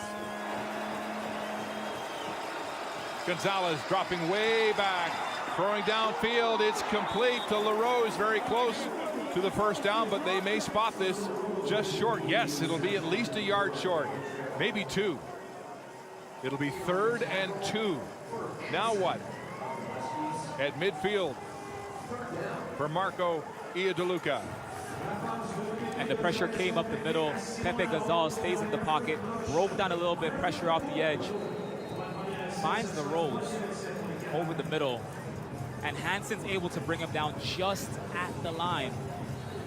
Play clock is running, and finally they make a decision to put their kicker, their punter, on the field. There was some thought there at 3rd and 2 at midfield, but that's the kind of respect they have for this Huskies defense.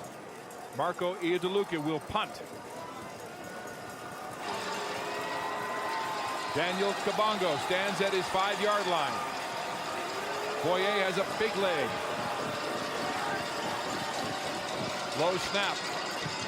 It's a high spiraling punt.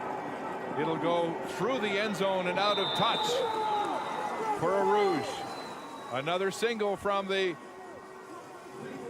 Montreal punter, a 58-yard punt from Boyer.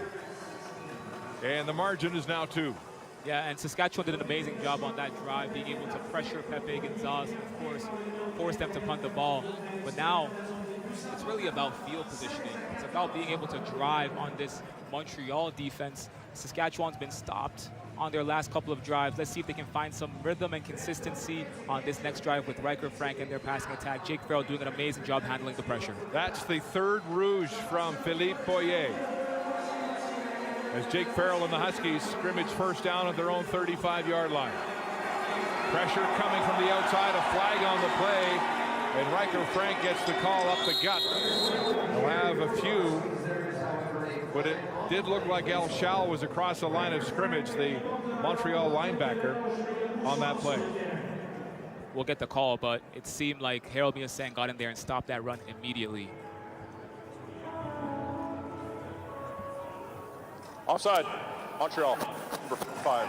So 5 it yards, is offside first down. against the Carabins, make it 1st and 5 for this Montreal football team. Marco Iadeluca and Scott Flory faced each other back in 2021 when Flory's Huskies beat Iadeluca's Carabins 14-10.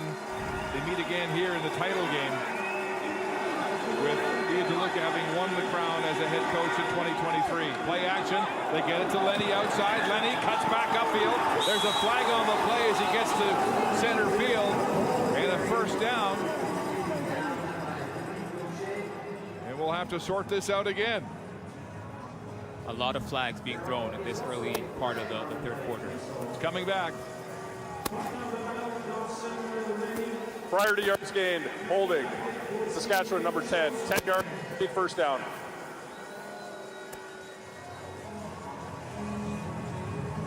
So the holding call against Liam Pichinen will bring the ball back to 1st and 15 from the 30. Scott Flory's football team has made 6 Hardy Cup appearances in 8 years. And in this national championship for the 3rd time in 5, he's still looking for his first as a head coach. 1st and 15. Play action for Jake Farrell. Rolling outside now, buying some time. Now he lets it go. Looking for Weave, and he makes the catch. Oh, what a veteran catch. In tight coverage, coming back to the ball. In front of their ball hawk, Louis-Philippe Gauthier. It's a gain of 23. Oh, when you need Daniel Weave, you need him now, and he comes through. And this offensive line did an amazing job. Essentially took down all of Montreal's defensive line. Jake Farrell rolls out. Daniel Weave gets in line with his quarterback, runs back to the ball, and is able to beat Philippe Gauthier to the ball for the first down. Big play from the Canada West MVP. Gauthier was all over his back when he made that catch. Big first down for the Huskies. Pressure now from Montreal. They'll pitch it out to Riker Frank. Frank is pulled down by El Shell, Mohamed El Shell, the Egyptian industrial relations student at Montreal. And a gain of 4 on that pitch out play to Frank. That's a huge collision. Riker Frank takes the pitch, beats the edge. El Shell meets him with the collision, but it's a 5-yard gain. Turn to your insurance policy. 5 yards closer to a first down. That's all this offense needs to develop some momentum. Yeah, Derek Beaubien, the left guard, couldn't get to El Shell, and he slid outside to make the tackle. 2nd and 6 for Jake Farrell and the Huskies. Pressure up the middle. Farrell goes down. Be a loss of 2 on the play. And the Huskies will have to punt. Gabriel Maisonneuve, the All-Canadian rush in his 5th and final year with a big play for Montreal. The Carabins bring the pressure. They rush 4. Gabriel Maisonneuve gets through, but it's Nseka who actually gets to Farrell, gets a hand on him. Farrell trips up, ends up being a sack. 3rd and 8 for Lucas Scott. Louis Droulet stands at his 14 for Montreal. Scott, a high spiraling punt between the numbers and the sideline. Perfect spot. There's a flag on the play. It looked like the Husky was drilled from behind, and there's some bad blood in the aftermath down at the 15. But what punt cover from these special teams in Saskatchewan. And Saskatchewan last week in their Mitchell Bowl matchup against Queens was doing an amazing job limiting Ian St. Arnaud on all the punt returns, and it seems like they continue today, again, not allowing anything on special teams and doing a great job of limiting any major returns. This could be no yards, too. That was very close to the kicker, and it is no yards. And a block from the rear. So 2 penalties on the play. And a dangerous block from behind, too.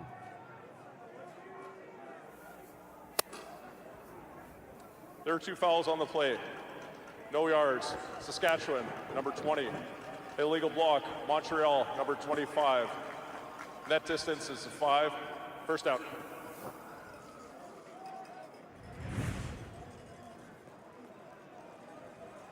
And you can see right here, looks like there's no yards, but the block from the back, number 25 on number 33, dangerous block. The stride will go to the 21. Quick shot to Simon LaRose. He has it, and he'll scoot ahead just shy of the first down. He'll be about half a yard short, but LaRose has become one of Pepe Gonzalez's favorite receivers in this football game. And they'll go to short yardage once again as Mathieu Barcelou, the Wildcat fullback, comes into the game. Remember, he had 4 touchdowns last week in the UTEC Bowl against St. Mary's. Barcelou on second and less than a yard. They'll go forward for the first down.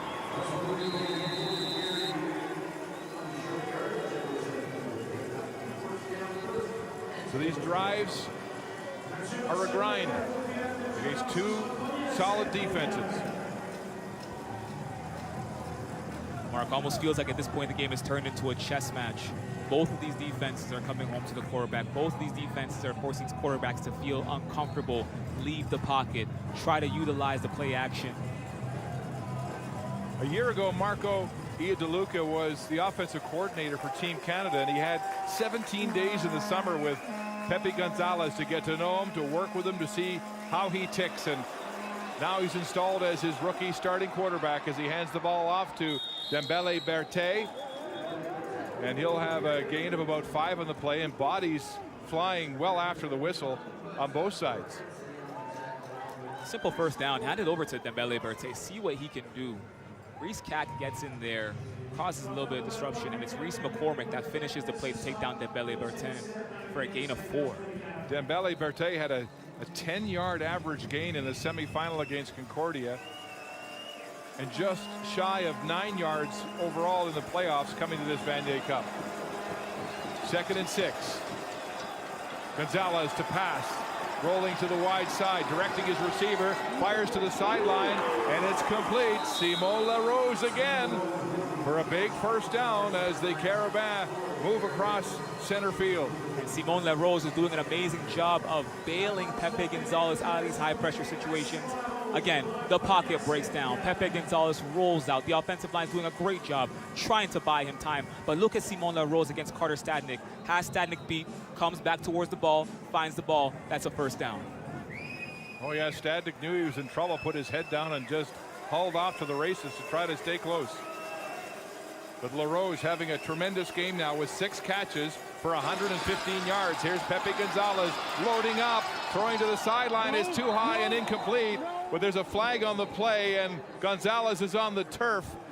And this looks like yes, it is roughing the quarterback against Saskatchewan with Reese Cack in the neighborhood.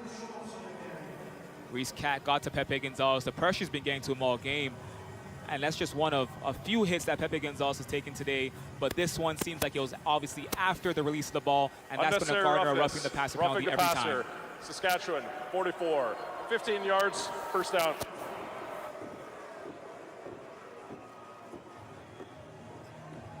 Well, Cack is protesting, but let's have another look. Yep, the ball's been released. Arm is already down. Back in my day, that happened on every down. First down. Gonzalez hands off to Dembele Berté, and he's wrapped up. Carter Stadnick sealing from the corner to stuff that run play. Carter Stadnick doing a great job coming in to help stop the run. He's been beat a couple times today on the pass, but just there right now, able to come in on the run, and it looks like Dembele is limping. It looks like Dembele is limping off the field. He's down right now. That's not good. Looks like he's cramping.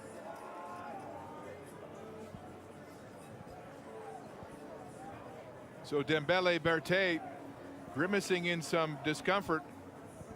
He was injured in that Duso Cup game when he was flattened by Mionge, that big defensive lineman for Laval, and his knee was twisted.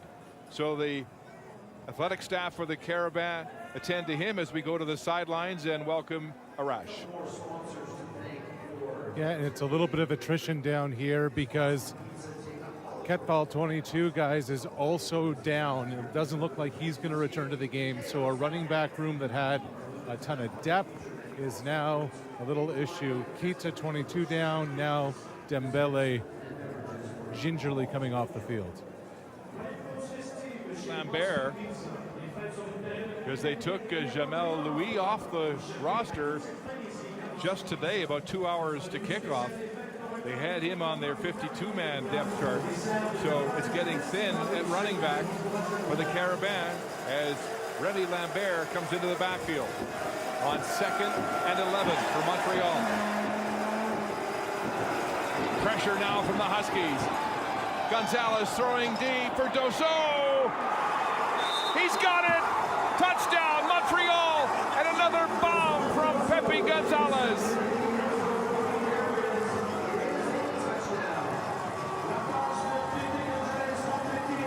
The gunslinger lights it up again.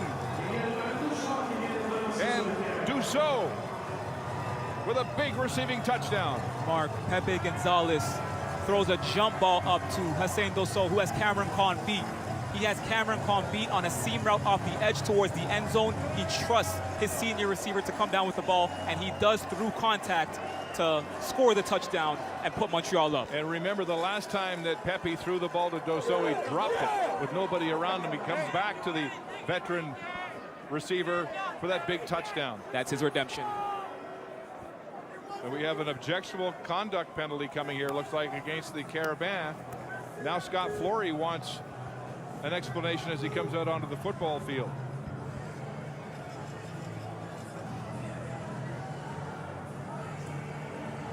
It may have been the celebration from Dosso taunting the Huskies.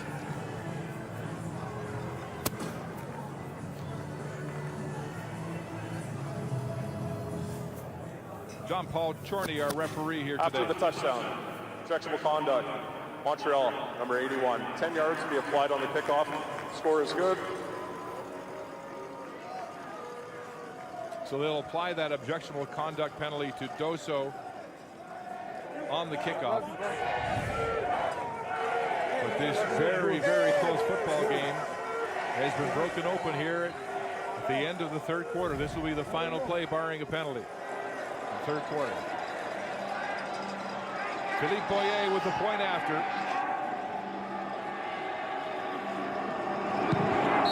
It's up and good. And some pushing and shoving after the play again. These two teams are hot as the Carabins have a 2-score lead to start this fourth quarter. Gonzalez has avoided the Saskatchewan pressure, and he loads it up again to move his team further in front.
Welcome back to the Queen City and Mosaic Stadium As we get set to start this fourth quarter, Deshaun, let's check those third quarter statistics brought to you by Wilson, the official ball of U Sports. And as you can see, for the Montreal Carabins, the passing attack has just opened up.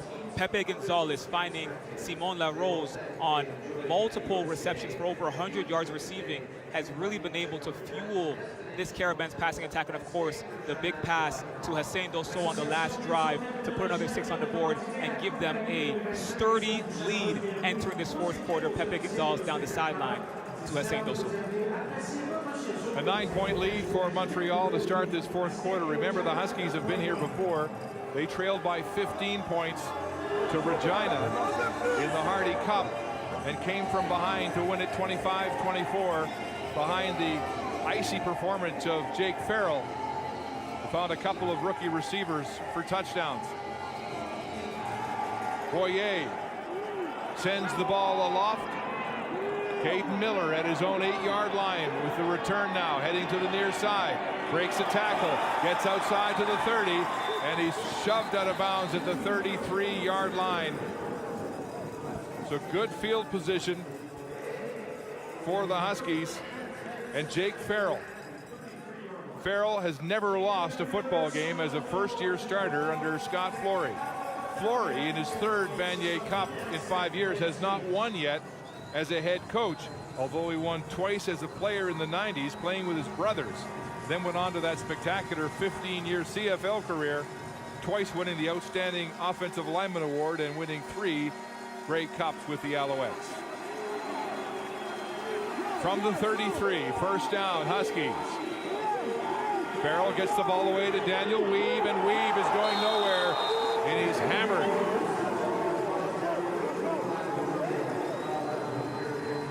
Matis Berube on the tackle, celebrating his first big play of this football game. They have Daniel Weave in motion off the edge. You'll get a look at it soon. Daniel Weave in motion into the flats, screen pass, completes the pass, but Berube is right there waiting. They blow that up. No gain for the Canada West MVP on that play. Weave has 4 catches for 49 yards in this football game. 2nd and 12 after the loss of 2. 4-man rush. There's a flag on the play as they blow this dead. There was all kinds of movement, and it will be a procedure call against the Huskies. And it's confusing for those O-linemen. I mean, look at the movement you were seeing on that defensive front from Montreal. Yeah. Repeat second down. Stunts. And now with this penalty mark, it's going to force the Huskies to have to put the ball in Jake Farrell's hands again. He's going to have to try to dig them out of this little deficit that they found themselves in through penalties on this 2nd and 17.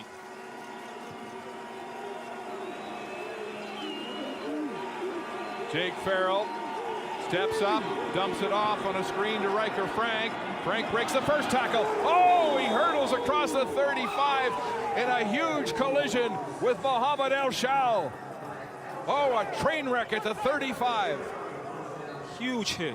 What a huge hit from Mohamed El Shal, not only to get the fans in the stadium going, but also to stop Riker Frank from potentially getting a first down. You saw the screen fast, Jake Farrell to Riker Frank, and he's able to break one tackle, find his way into daylight, and in comes El Shal out of nowhere into your screen to stop that game. What a hit. What a hit. Smashing the Husky running back to the turf. 3rd and 7. Lucas Scott to punt. Drolet to return. A line drive spiral forces Drolet inside the 30. There's a flag on the play. Might be no yards. We'll have to wait and see. And Goldstone is up there to make the tackle at the 35. Very little real estate for this Montreal punt return team against the special teams of Saskatchewan. But is it a block in the back or no yards? Holding. Montreal. All right. Number 24. Penalty to be applied from the point of possession. 10 yards, first down. Another penalty against the Carabins. We'll move that ball back to the 18-yard line. That's where Gonzalez and the Carabins will scrimmage. First down when we return to the 60th Vanier Cup.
13:06 to go in the fourth quarter, a quarter that the Huskies have played very well in during these playoffs. In fact, Saskatchewan has outscored their opponents 22-3 in the last two playoff games, the Mitchell Bowl, the Hardy Cup.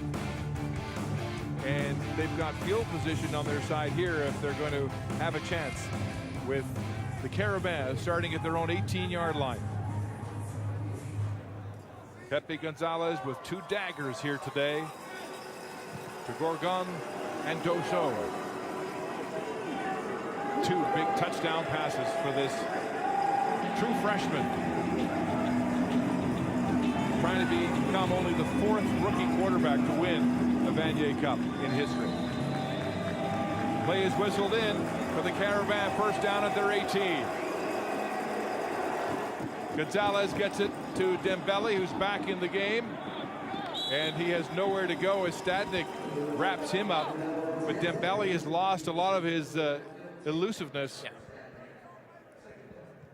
Yeah, it seems like Dembele was a little bit ginger on that catch. Carter Stadnik, great job. He's being tested a lot today, but he's done a great job responding. As you can see right there, comes in to make the tackle. Dembele stumbles a little bit and brings him down for no gain, but they want to get the ball in Dembele's hands and I guess test out to see how he feels after coming back on the field since that injury. Gain of 4, 2nd and 6. Montreal. Extra protection for Gonzalez. He's in trouble, and Hundeby sacks the Montreal quarterback. Seth Hundeby, the fifth-year engineering student and first-team All-Canadian, with a huge play on defense to force the Carabins to punt. And Seth Hundeby was showing blitz off the edge, wasn't even disguising it, comes off the edge, sheds his block, and is able to get to Pepe Gonzalez immediately to bring him down for the sack. That is the U Sports Defensive Player of the Year, getting to the quarterback, and a key down here in the fourth quarter. He turned Matisse Saint-Germain into a turnstile. Saint-Germain, incidentally, was slow to get up off the field earlier in the previous series. But Hundeby celebrating that big sack, and Boyer now standing in his own end zone.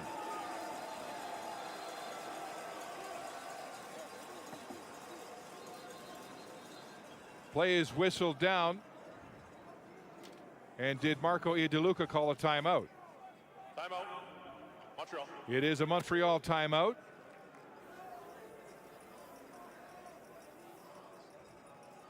I guess the question here is, do you give up a safety, turn it into a one-score game, and give the ball back to Saskatchewan? Right now, the Huskies have flipped field position. Boyer will stand inside his goal line. He has a big leg. We saw him punt one 64 yards for a single earlier in this football game.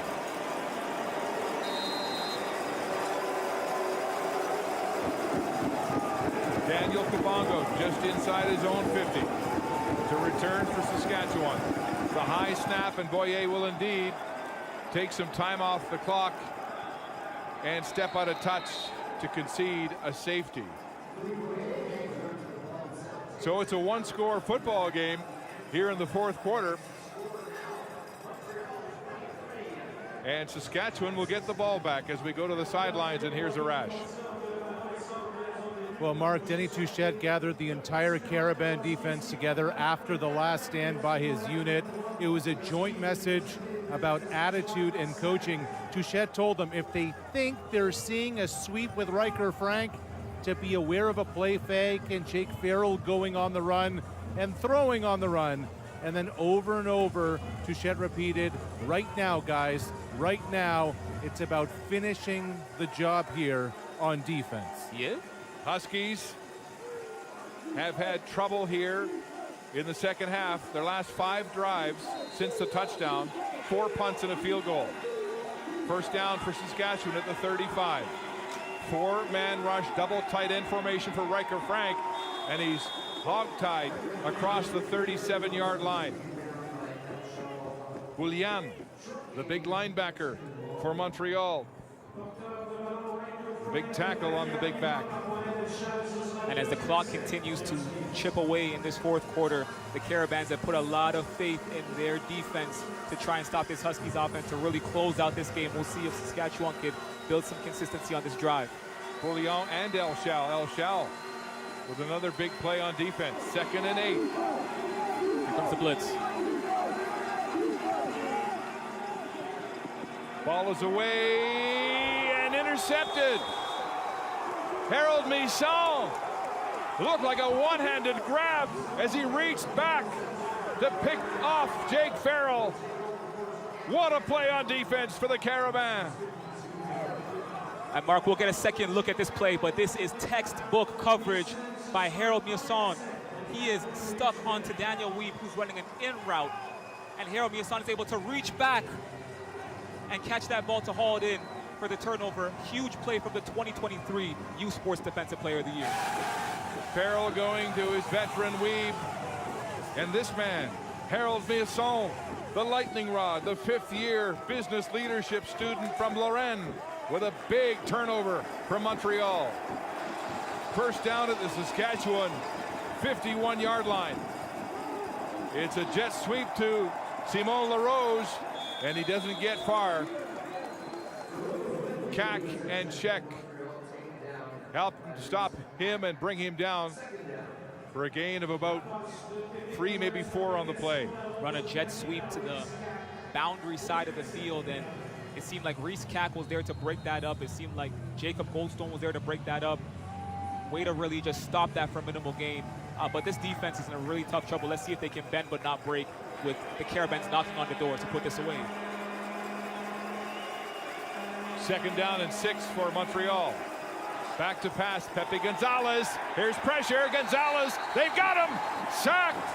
It's Seth Hundeby again, and a flag on the play as Hundeby is thrown to the turf. And this much penalized Montreal team loses its cool. Bend but don't break. Seth Hundeby gets home off the edge for his 2nd sack on a 2nd straight drive. We'll see what the penalty is, but of course, Seth Hundeby thrown to the turf after that play. This Saskatchewan defense will not go down without a fight. You saw the pressure off the edge. They showed blitz. They didn't disguise it. John Stahl got in there, and Seth Hundeby finished the play. Ball came a little bit loose at the end as well. After the play, unnecessary roughness. There it is right Montreal, there. 77, Unnecessary 15 roughness yards, 3rd down. against Montreal, against Benjamin Damours. So it'll be 3rd down, and the defense rises to the occasion again for Scott Flory and the Saskatchewan Huskies. What a response after that interception. What a response. Seth Hundeby, drafted by the Saskatchewan Roughriders. He went in the 4th round. He probably would have gone higher, except he made it known he was coming back to finish his engineering degree. Then he accidentally hung up on Corey Mace when he called to say he'd been drafted. That was his way of saying he wants to come back for one more. Daniel Kabongo at his own 20. Boyer draining the clock, 9:39 and ticking. He'll get the punt away, a line drive. It will bounce in front of Kabongo. He'll take it on the 2nd hop at his own 17. Kabongo with a flag on the play, reverses field, looking for daylight, gets a block to get outside. There are 2 flags down now, and he's sent out of bounds at the Saskatchewan bench. But is this coming back? Mark, John Stahl made a block, put his hands up immediately. It looked like he knew he might have done something he shouldn't have on that play. Might have been a block from behind, but we'll get the official call. Kabongo's hopes of flipping the field with that return maybe all for naught as they sort it out. 2 flags down on the play. There's Stoll getting a pat from Cameron Kahn. It is holding against During the Saskatchewan. return, illegal block. Saskatchewan, number 39. 10 yards, 1st down. It is Stoll. Timeout. With that illegal block, and that really hurts, because look at the field position right now. They're back at their own 14-yard line to start this drive. Remember, they've had 4 punts in their last 5 offensive series. There's the block from behind. So Kabongo, his return goes for naught, and the Huskies in bad field position when we come back.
Harold Miasan, the fifth-year senior for the Montreal Carabins, just had the interception. What a decorated career he's had at Université de Montréal, the President's Trophy winner a couple of seasons ago. It was Marco Idaluca who told us this week, Miasan is not only the heart and soul of this defense, he said he makes everybody on defense grow an inch when he's out there on the field, and now this defense being asked to deliver again with the Huskies, Mark, starting inside their own 20. Their worst field position on offense in this football game. Jake Farrell, play action, throws to the short side, it's covered and knocked down.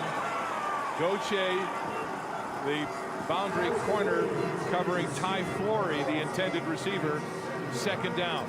Louis-Philippe Gauthier had a very solid game today on that play. Jake Farrell drops back, checks over to his field side, sees Ty Flory run the comeback, and Philippe Gauthier is able to get a hand in there. The ball had a little bit of airtime. Lucky it wasn't picked off, but stops that from being any type of game. Let's see how Farrell reacts after throwing his second pick of this football game.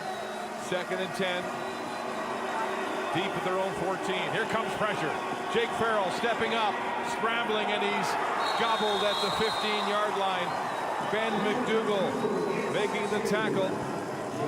And Saskatchewan's going to have to punt. Once again, Ben McDougall, another impact play off the edge. He's able to send the pressure to Jake Farrell. Jake Farrell has to scramble, tries to run up, but eventually sags him to bring him down. You see right here, Brandon McDougall off the edge, left side of your screen, right side of your screen. Takes him down. He had no shot. Can they afford to make this a 2-score game again? Or do they rely on their defense and try to get this ball to midfield, where Louis Drolet awaits for the Carabins? They will punt. Scott with a shank, a line drive that comes to the 52-yard line. Drolet breaks a tackle, and then he's taken down. Teschlu is the first man in on special teams for Saskatchewan, but terrific field position for Pepe Gonzalez and the Carabins. And now, Mark, the Saskatchewan defense has had 2 outstanding stands over the last 2 drives, and now they have a 40-yard field to work with. Can they force another turnover and get this Montreal offense off the field after having just 2 amazing back-to-back drives led by their President's Trophy winner, Seth Hundeby? Back-to-back drives for Montreal inside Saskatchewan territory, this time at the 44. They're rushing 4. The handoff is Dembele Berthet. He sidesteps first coverage and then is brought down by Charlie Parks. And a short gain on the play. Saskatchewan sent the pressure off the edge. Charlie Parks came in with the blitz. Seth Hundeby came in. Eventually, Reese Cat came in, finished the play. Able to take down Dembele Berthet for any type of game. Right now, they're outside of Boyer's range. They need to get inside the 40. 2nd down and 8. A big down for the Carabins and the Huskies. Gonzalez gets the ball away to Dosso. He makes the catch and is knocked out of bounds at the first down marker by Cameron Kahn. And they'll spot it just shy of the 34-yard line. Very close to a first down. And the big thing about that play is it inches you a little bit closer to Boyer's range, allowing you to have a better shot at getting points on the board and cushioning this lead if you're Montreal. Great play by Hassan Dosso. Just make sure he gets both feet inbounds. That's all he cares about, both feet inbounds. Reese Cat makes the play, but it seems like it's 3rd and inches. No love lost between these 2 football teams here this afternoon. 3rd and inches. And Mathieu Barcelou, the big Wildcat fullback quarterback, comes into the football game on short yardage. If you're Saskatchewan, you've seen this 2 times before in this football game. You know what's coming. It's just stopping it that's difficult. Exactly. They line up tightly on the defensive side of the line of scrimmage. Big front for Montreal. Barcelou crashing across for the first down.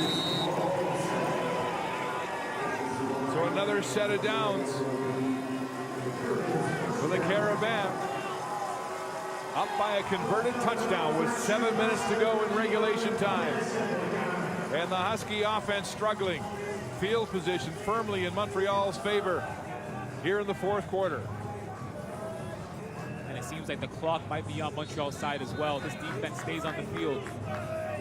Will the Carabins tire them out, control the clock, or will they try to go for 6 and put points on the board? Pepe Gonzalez with a new set of downs. At the 33. They show blitz back off. They hand off to Dembele Berté. There's a flag on the play. Dembele Berté is still on his feet, then driven by his offensive lineman. And look at the skirmishes after the play. This is a physical football game.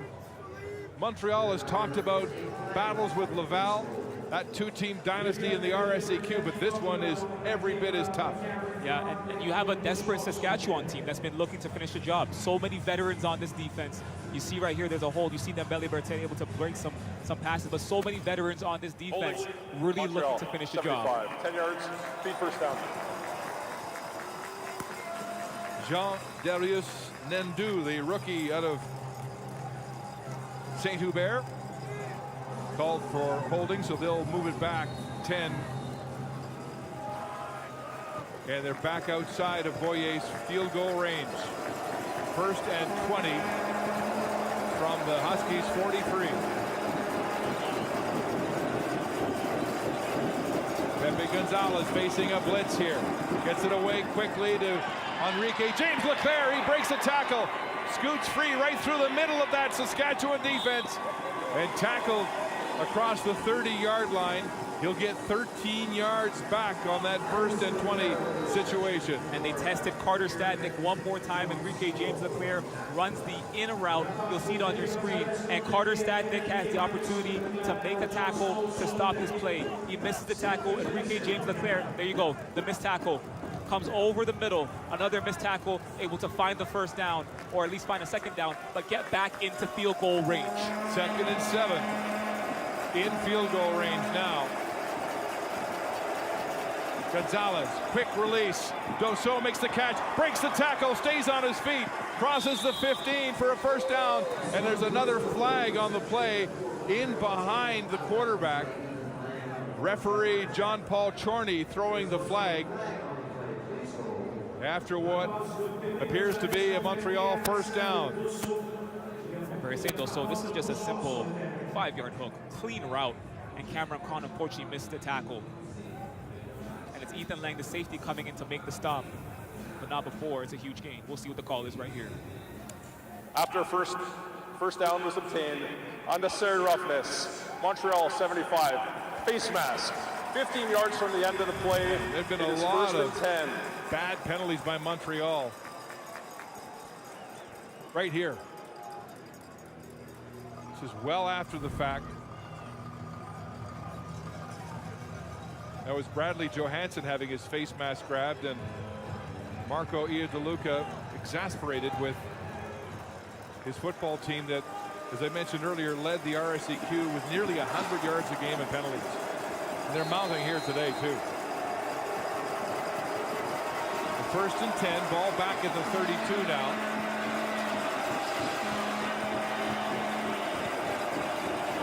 Gonzalez letting the clock tick, draining the clock down to 5. He'll hand off. Dembele Berté cuts upfield.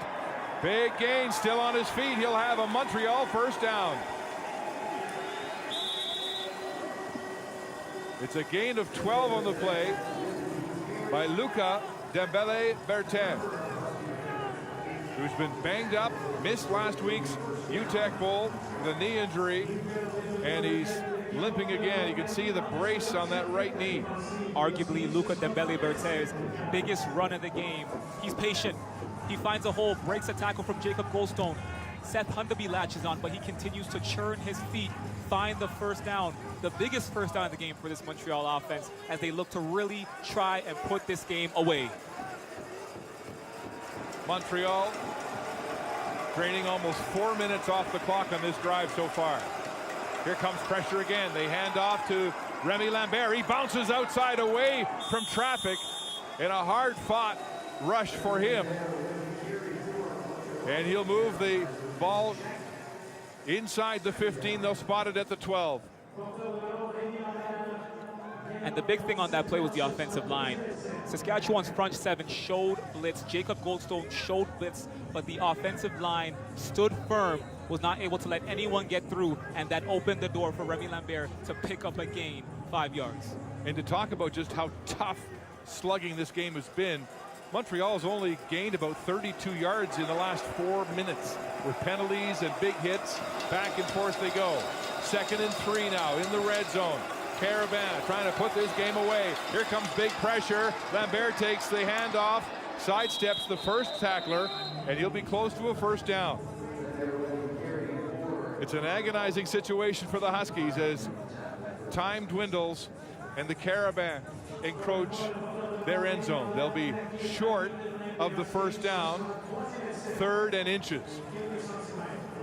And the biggest thing, Mark, is they've eaten up the clock on this drive. They've taken control of time, and they've burned a lot of the fourth quarter, the remaining parts of the fourth quarter, leaving minimal time for Saskatchewan's offense once they get the ball back. Barcelou comes onto the football field as we hit the 3-minute warning.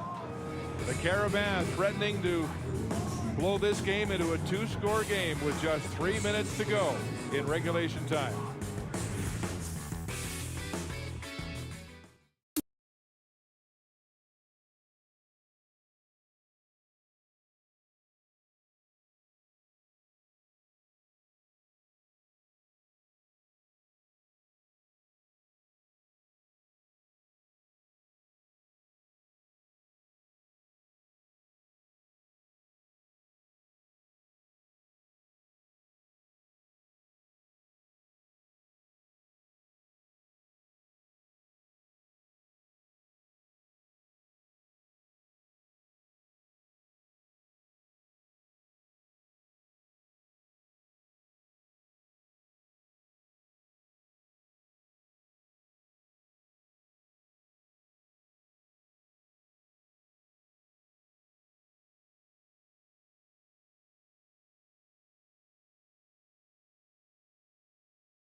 Welcome back to Mosaic Stadium in Regina with 3 minutes to go in regulation in the 60th Vanier Cup. It's a 1-score game. The Huskies, though, with their short yardage team on the field on a 3rd and 1 gamble at the 10-yard line of Saskatchewan. A hard-hitting football game with bad blood on both sides. And now Mathieu Barcelou, their heavy running, heavy hitting Wildcat quarterback, comes into the game for Pepe Gonzalez on short yardage. A field goal here would make it a 2-score game, but it looks like Marco Iadeluca has bigger designs on Scott Fleury's Saskatchewan Huskies. To drain this clock and to push this ball into the end zone. 3rd and 1. Mathieu Barcelou off tackle right, and he'll have it easily, crashing for 3, maybe 4 yards on the play in a rugby scrum-like drive. Yep, that looked like the biggest push of the game from that Montreal offensive line on that specific play that they've executed now 4 times in this game to get that first down, keep their offense on the field, and take full control of this game with 2 minutes and 45 seconds remaining. The Husky defense has been stout inside their own red zone. This is the 3rd intrusion into the red zone by Montreal. They've come away with 2 previous field goals, but not a major. Game was 3 on 3rd down. Now it's 1st and goal from the 7. Double tight end formation with 2.5 minutes to go and counting. Play action. Gonzalez throwing it into the end zone. LaRose, he's got it for the touchdown. And that's gotta be the final nail in the Husky coffin.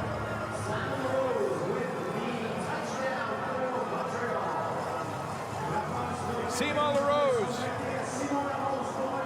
has been Montreal's big play receiver and go-to pass catcher for Pepe Gonzalez. Mark, Simon LaRose has been all-star all day, and Pepe Gonzalez stood in the pocket. The Saskatchewan front seven sent one more blitz, put the ball up. LaRose came back to the ball and was able to come down with it in the end zone for a touchdown. Great job by LaRose to read the ball in the air, and great job by Gonzalez to stay firm in the pocket with the pressure coming towards him. Yeah, Sheck was right there, but that ball was slightly underthrown. And by coming back to it, LaRose makes the touchdown catch. The third touchdown pass of the game for rookie Pepe Gonzalez. Philippe Boyer with the point after. It is good. And the Carabins now lead the Huskies 30-16 with 2:22 to go in regulation time. Pepe Gonzalez, this spectacular true freshman, converting 26 of 32 attempts for 313 yards and 3 touchdowns in his Vanier Cup debut as a rookie. Mark, he's only 20 years old, but he's playing like he is a fifth-year veteran in this game. Pepe Gonzalez has been able to navigate the pressure of the Saskatchewan front seven all day. Has been able to find solutions to the pressure that he's been receiving off the edge. And of course, he's been able to find his receivers when it matters most to put points on the board. Pepe Gonzalez, and only in his first year, is on the verge of delivering a Vanier Cup to this program. Only 3 rookie quarterbacks have won the Vanier Cup in history. Don Bain in 1968 for Queens, Michael O'Connor in 2015 for UBC, and Evan Hillock most recently in 2021 at Quebec City for Western. Pepe coming to this team and replacing the great Jonathan Senecal, their Heck Crichton Trophy winner and Vanier Cup champion quarterback, and he's filled his ample shoes superbly. So the return now for the Huskies. Boyer kicks it deep to Caden Miller. He'll take it at his 7-yard line. Miller goes back up the numbers, straight up the field, still on his feet, and wrestled down just shy of the 35-yard line. And more pushing and shoving after the fact. Boynton having words with Harold Miasson after the whistle.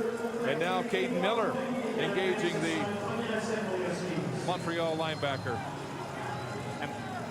And Mark, you got to believe, with 2 minutes and 17 seconds left for Saskatchewan, what they got to do is they got to find a way to score quick.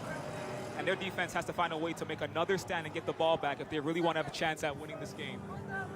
But right now, this offense has to focus around driving down the field, dissecting this secondary, and finding the end zone within the next minute or so if they really want to give themselves a chance to stay in this game. Felix Delorier is the injured Carabin, the rookie out of Blainville, the law student, and they're working on his ankle, but Gonzalez already receiving congratulations with only 2:17 to go, and a tall order for Jake Farrell, this backup quarterback and a first-year starter who came to the aid of his football team at midseason after their veteran Anton Amundrud became ill. It took them weeks to find out what it was. It was cancer.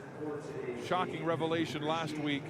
And so Scott Flory had to go with this young kid Farrell the rest of the way, and he has been unbeaten until this Vanier Cup. And now he faces a massive 14-point deficit with 2:17 to play. Just Farrell bobbles the snap, gets it away quickly. Then he makes the catch. He scoots across the 42-yard line. And a good game, about 2 yards shy of the first down marker. Saskatchewan secondary, or Montreal secondary, is really playing off. They don't allow any deep passes. They're going to allow those short passes, cut away all the deep routes. Farrell on 2nd and 1, they'll call it. Hands off to Riker Frank. He'll have a first down and a gain of 5 on the play. Remember, Farrell led his team from behind in the 4th quarter against the Regina Rounds in the Hardy Cup. Down 15, came back to win it 25-24, finding 2 rookies at receiver for touchdown passes. Daniel Weeb has not been himself, playing injured here today with a turf toe. He's out there on the far side at slot back. And Riker Frank has gone to the sideline. It looks like he's bleeding and they have to attend to that cut. Scott Flory trying to beg for some time here from referee John Paul Chorney so that Frank can get back out on the field.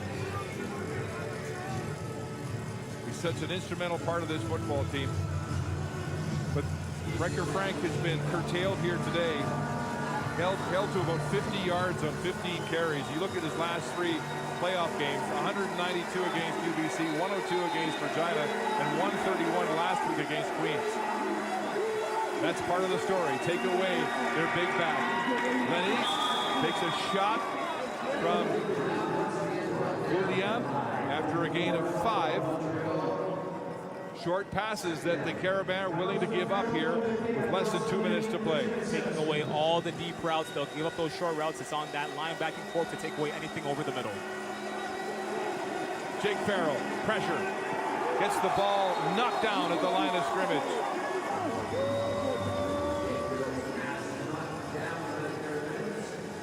Ben McDougall, who has been huge figure on defense for Montreal. Ben McDougall up the middle. He's disruptive. And look, gets his hand up. Gets his hand up and bats down that pass. Jake Farrell never had a chance to get that pass off. Ben McDougall, first-year chemical engineering student from Montreal. He's had a big game with pressure. Got his meat hook up on that one. It's 3rd and 5. No choice, but the game is on the line and Saskatchewan has to go for it.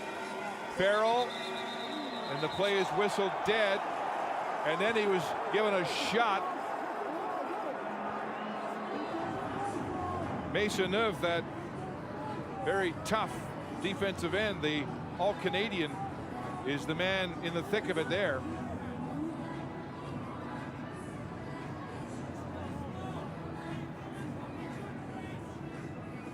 Looks like Maisonneuve had a clean rush off the edge, got to Jake Farrell. Obviously the whistle was blown, but made contact, and no offensive lineman is gonna like see his quarterback take a hit. That's not necessary. Timeout, Saskatchewan. So Saskatchewan apparently called a timeout just before the ball was snapped.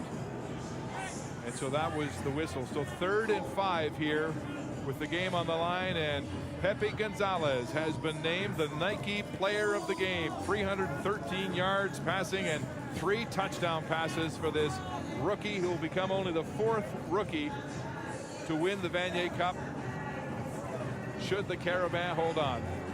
Pepe Gonzalez, again, what might be a storybook ending to a storybook season. An amazing performance in this Vanier Cup.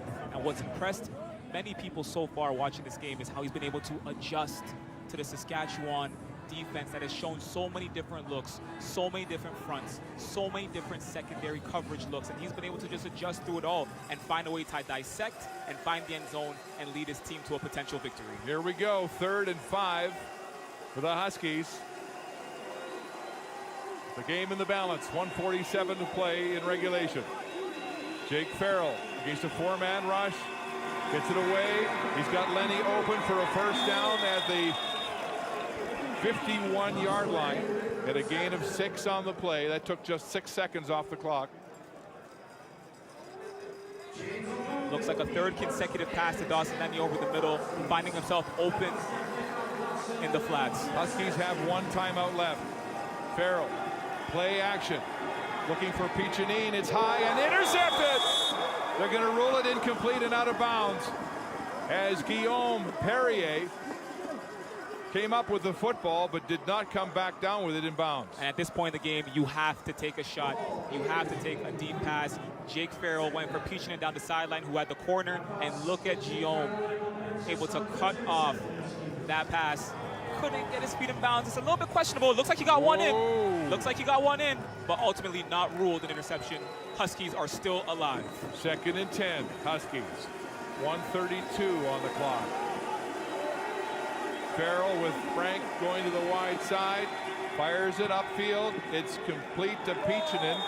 And Harold Miasson makes the tackle after a pickup of 5. And so far, this Montreal secondary has not given up any deep passes so far. As you notice, the 4 passes have all been short completions, nothing deep over the top. Third down, game on the line once again. 3rd and 5 once again for Farrell and the Huskies. Pressure, and they've got him. He's sacked. Mohamed El Shal, who's had a terrific day, looks to the heavens celebrating. And the Huskies will turn the ball over on downs. And they showed blitz on that play. You can see off the edge. Montreal showed blitz. They wanted to bring the pressure on 3rd down. Haven't brought the pressure in a couple games. And you can see they get it right there. McDougall's in there. Gets to Jake Farrell, ultimately brings it down. It's a team effort. They all get to the party to really bring down this first-year quarterback and put a nail in the coffin on this Vanier Cup. Got to give some credit to McKendy, Jonathan Mutombo coming around the edge there on that sack with some help from Charles-Éliott Boulian at center field. 1:14 to go, and the Carabins in possession as Husky fans leave the stadium. They were hoping for that Saskatchewan trifecta here today, with the Rough Riders having won the Grey Cup and the Saskatoon Hilltops, the Canadian Bowl in junior football, and the Vanier Cup, the 3rd jewel, will not stay in Saskatchewan, barring an absolute disaster.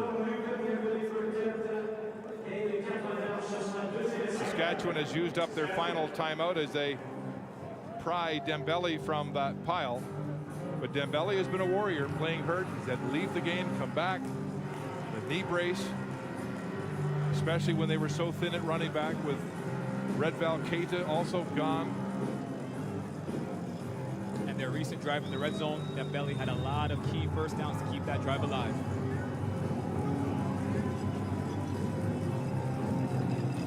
How about Pepe Gonzalez, this rookie quarterback,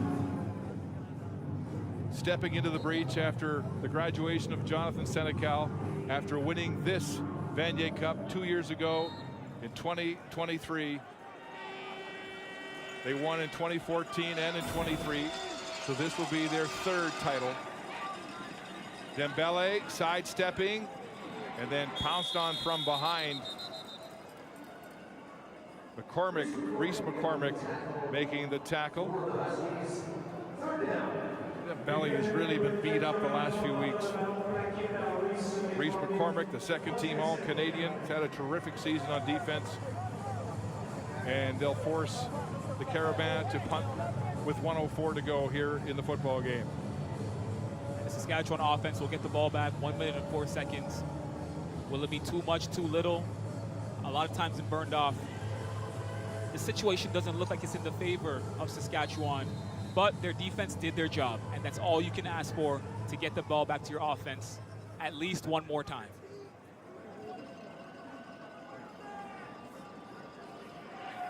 So Boyer at his own 45. Daniel Kabongo, the lone man, back. And Montreal uses up its final timeout with 43 seconds on the clock. Marco Iadeluca has had a distinguished career, winning his first Vanier Cup with the Laval Rouge et Or, winning in 2014 with Montreal as an offensive coordinator, and then his first in 2023 as a head coach. So this will be number 4, and Scott Flory, his team has been knocking at the door so long, in their 3rd Vanier Cup in 5 years, and Flory has yet to finally reach the mountaintop in Canadian University football with these Huskies. And he's done it with so many great players over the years. You think back to the first 2 Vanier Cup appearances they had: Mason Nias, Adam Macart, Daniel Perry, so many great players that have become synonymous with this program. And now in this Vanier Cup again, Seth Hundeby, Riker Frank, Daniel Wee, but still not able to get it done with some of the greatest players in program history. So Kabongo at his own 2. Play clock was at 14. There's a flag on the play. Illegal substitution, 13 in the formation. 5 yards, still 3rd down. So 13 players on the field for Montreal. And Lambert, Remy Lambert, the running back, was the 13th man. Home of the 13th man. Exactly. That's where we are, I guess.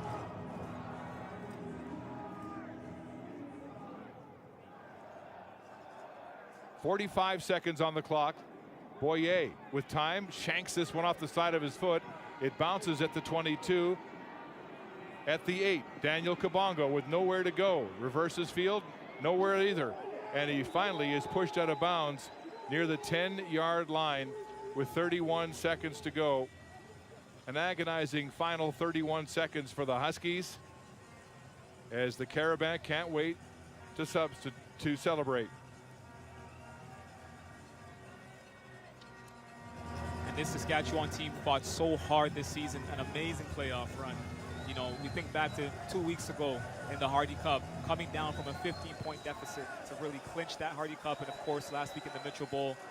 It looks like the road will end here in Regina, in their home province, in the Vanier Cup, coming up just short.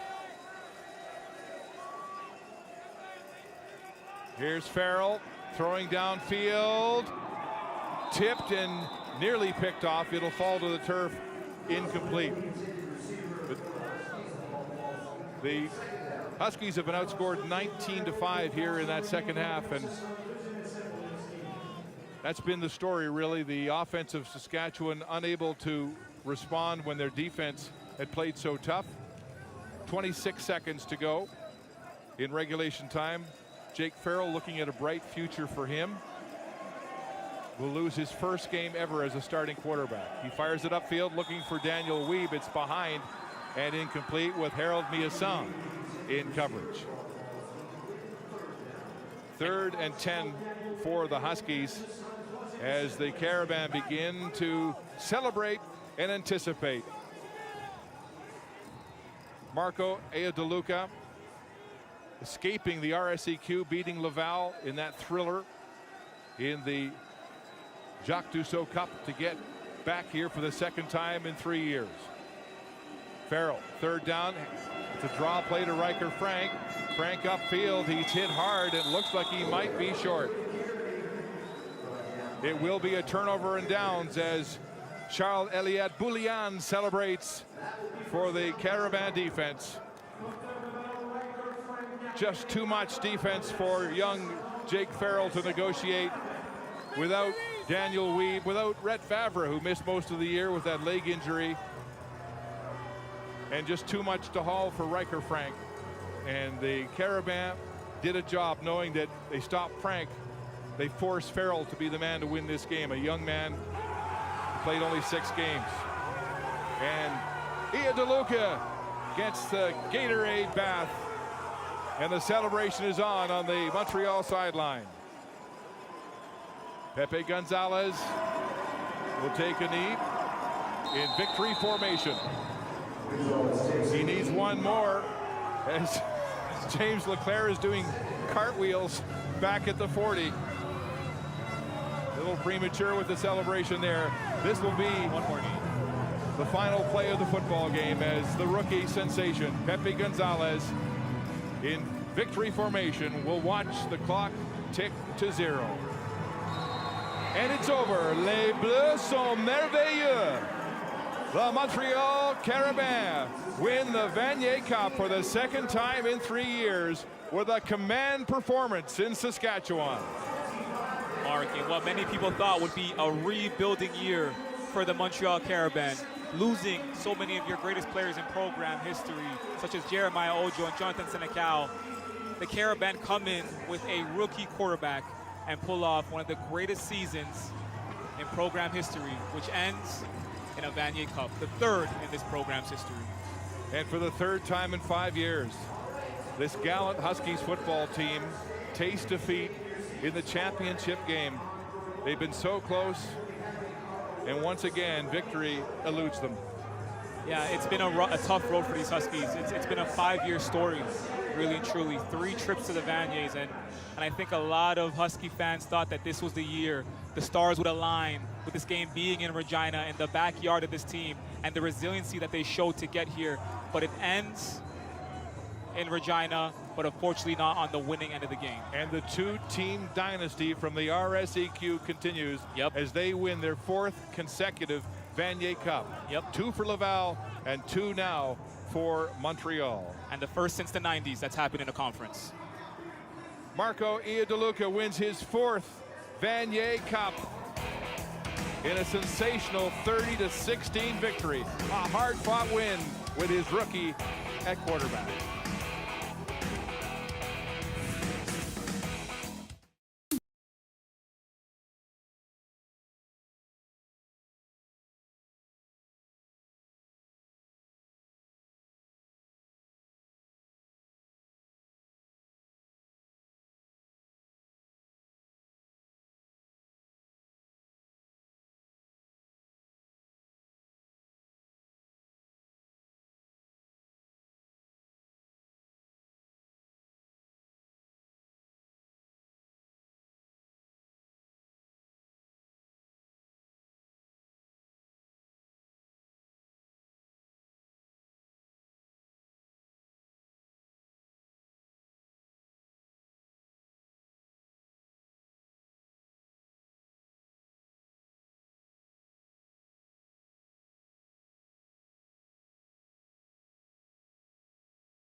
Welcome back. Here are the final stats brought to you by Wilson, the official ball of U Sports Football 30-16. Your final, the Montreal Carabins, your Vanier Cup champions for 2025.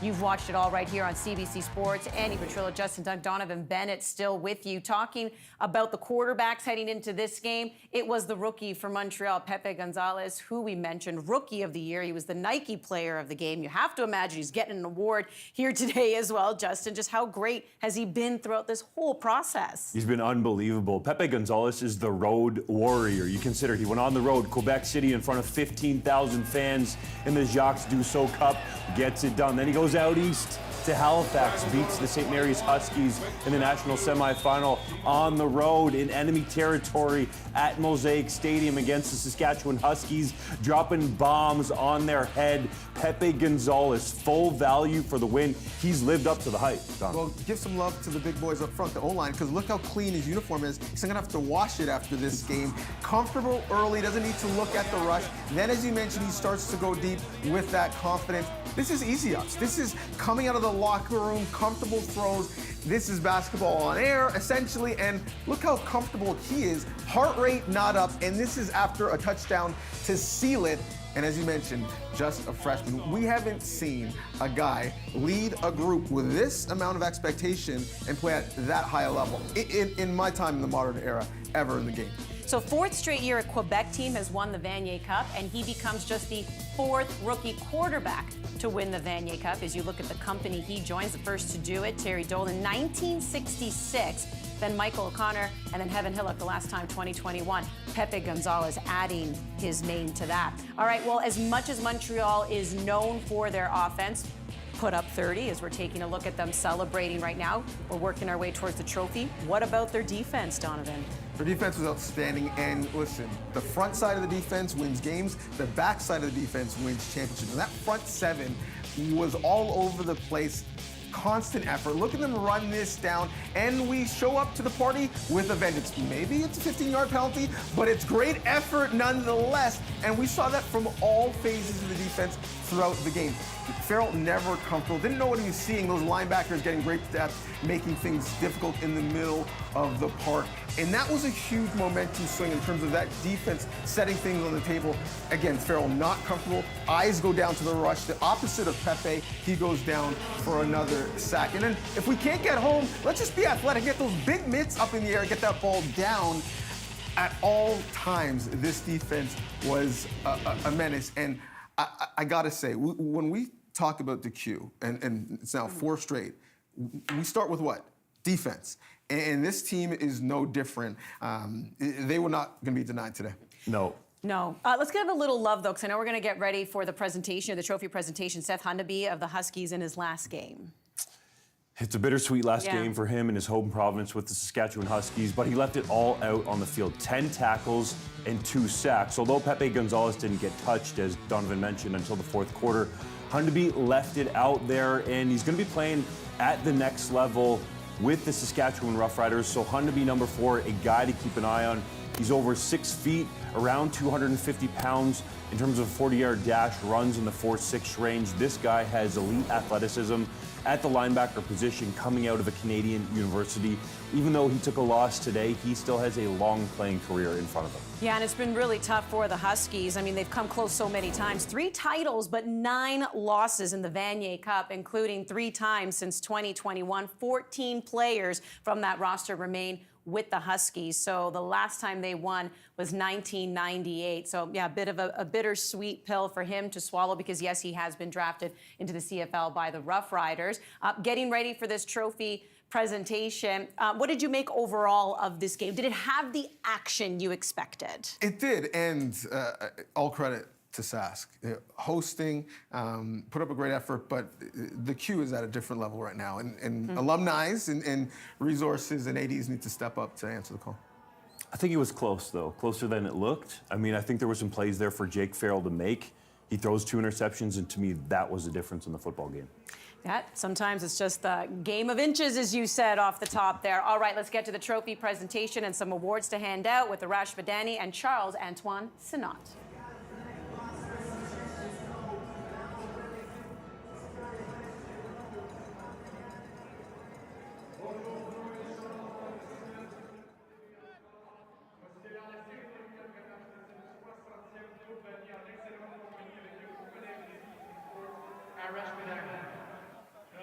Thank you so much. Good afternoon, everybody. I'm Arash Madani from CBC Sports, and we are here for the 2025 Vanier Cup Trophy Ceremony.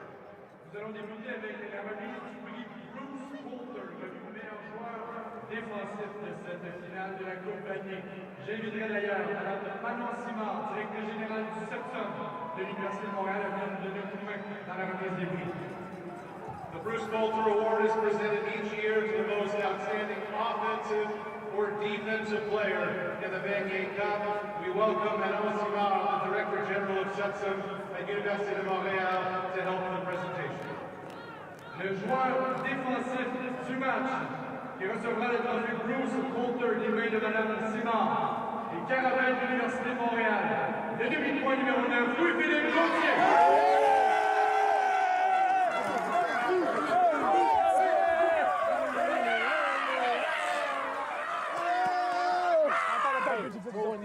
Mets ta crise médaille. Good là, à good là, good là. Vas-y.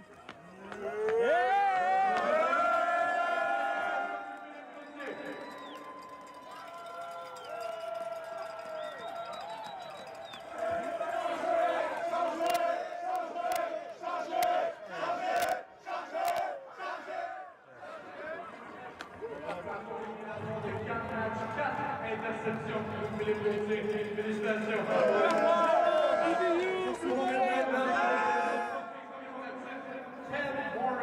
Joueur par excellence de la compagnie, sur la médaille joueur du match Nike. À sa première compagnie en carrière, le corps arrière des Carabins de l'Université de Montréal, Pepe Gonzalez.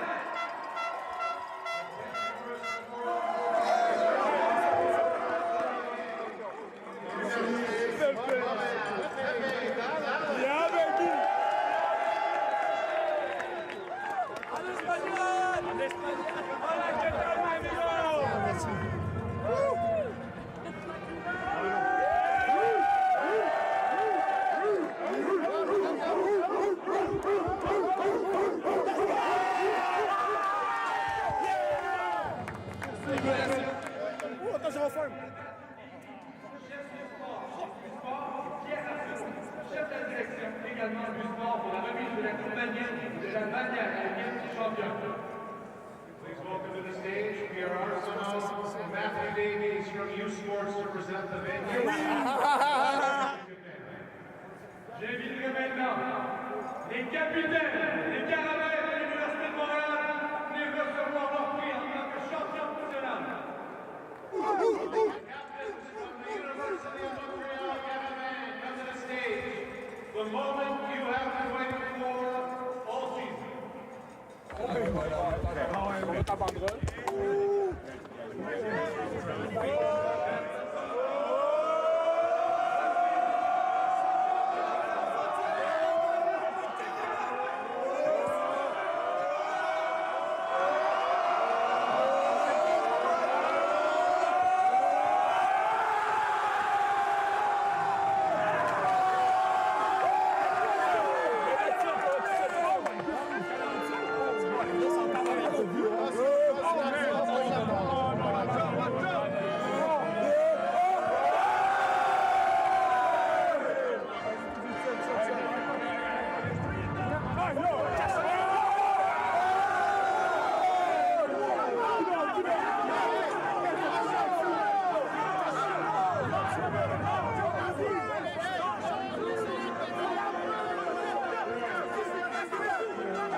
Well, a bit of a slow start for both these teams in the 60th edition of the Vanier Cup, but then they both got into the game.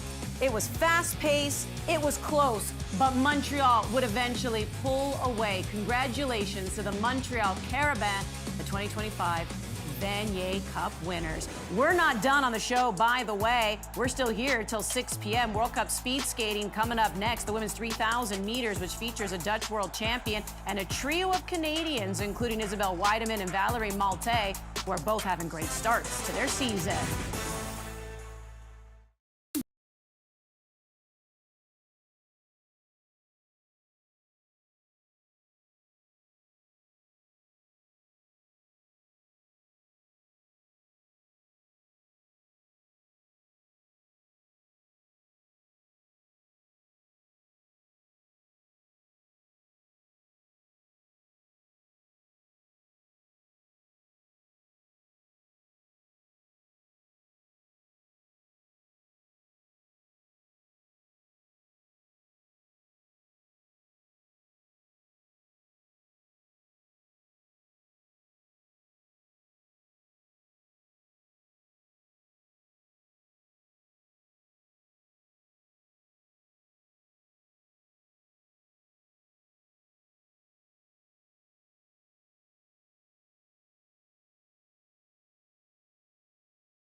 Program has ended.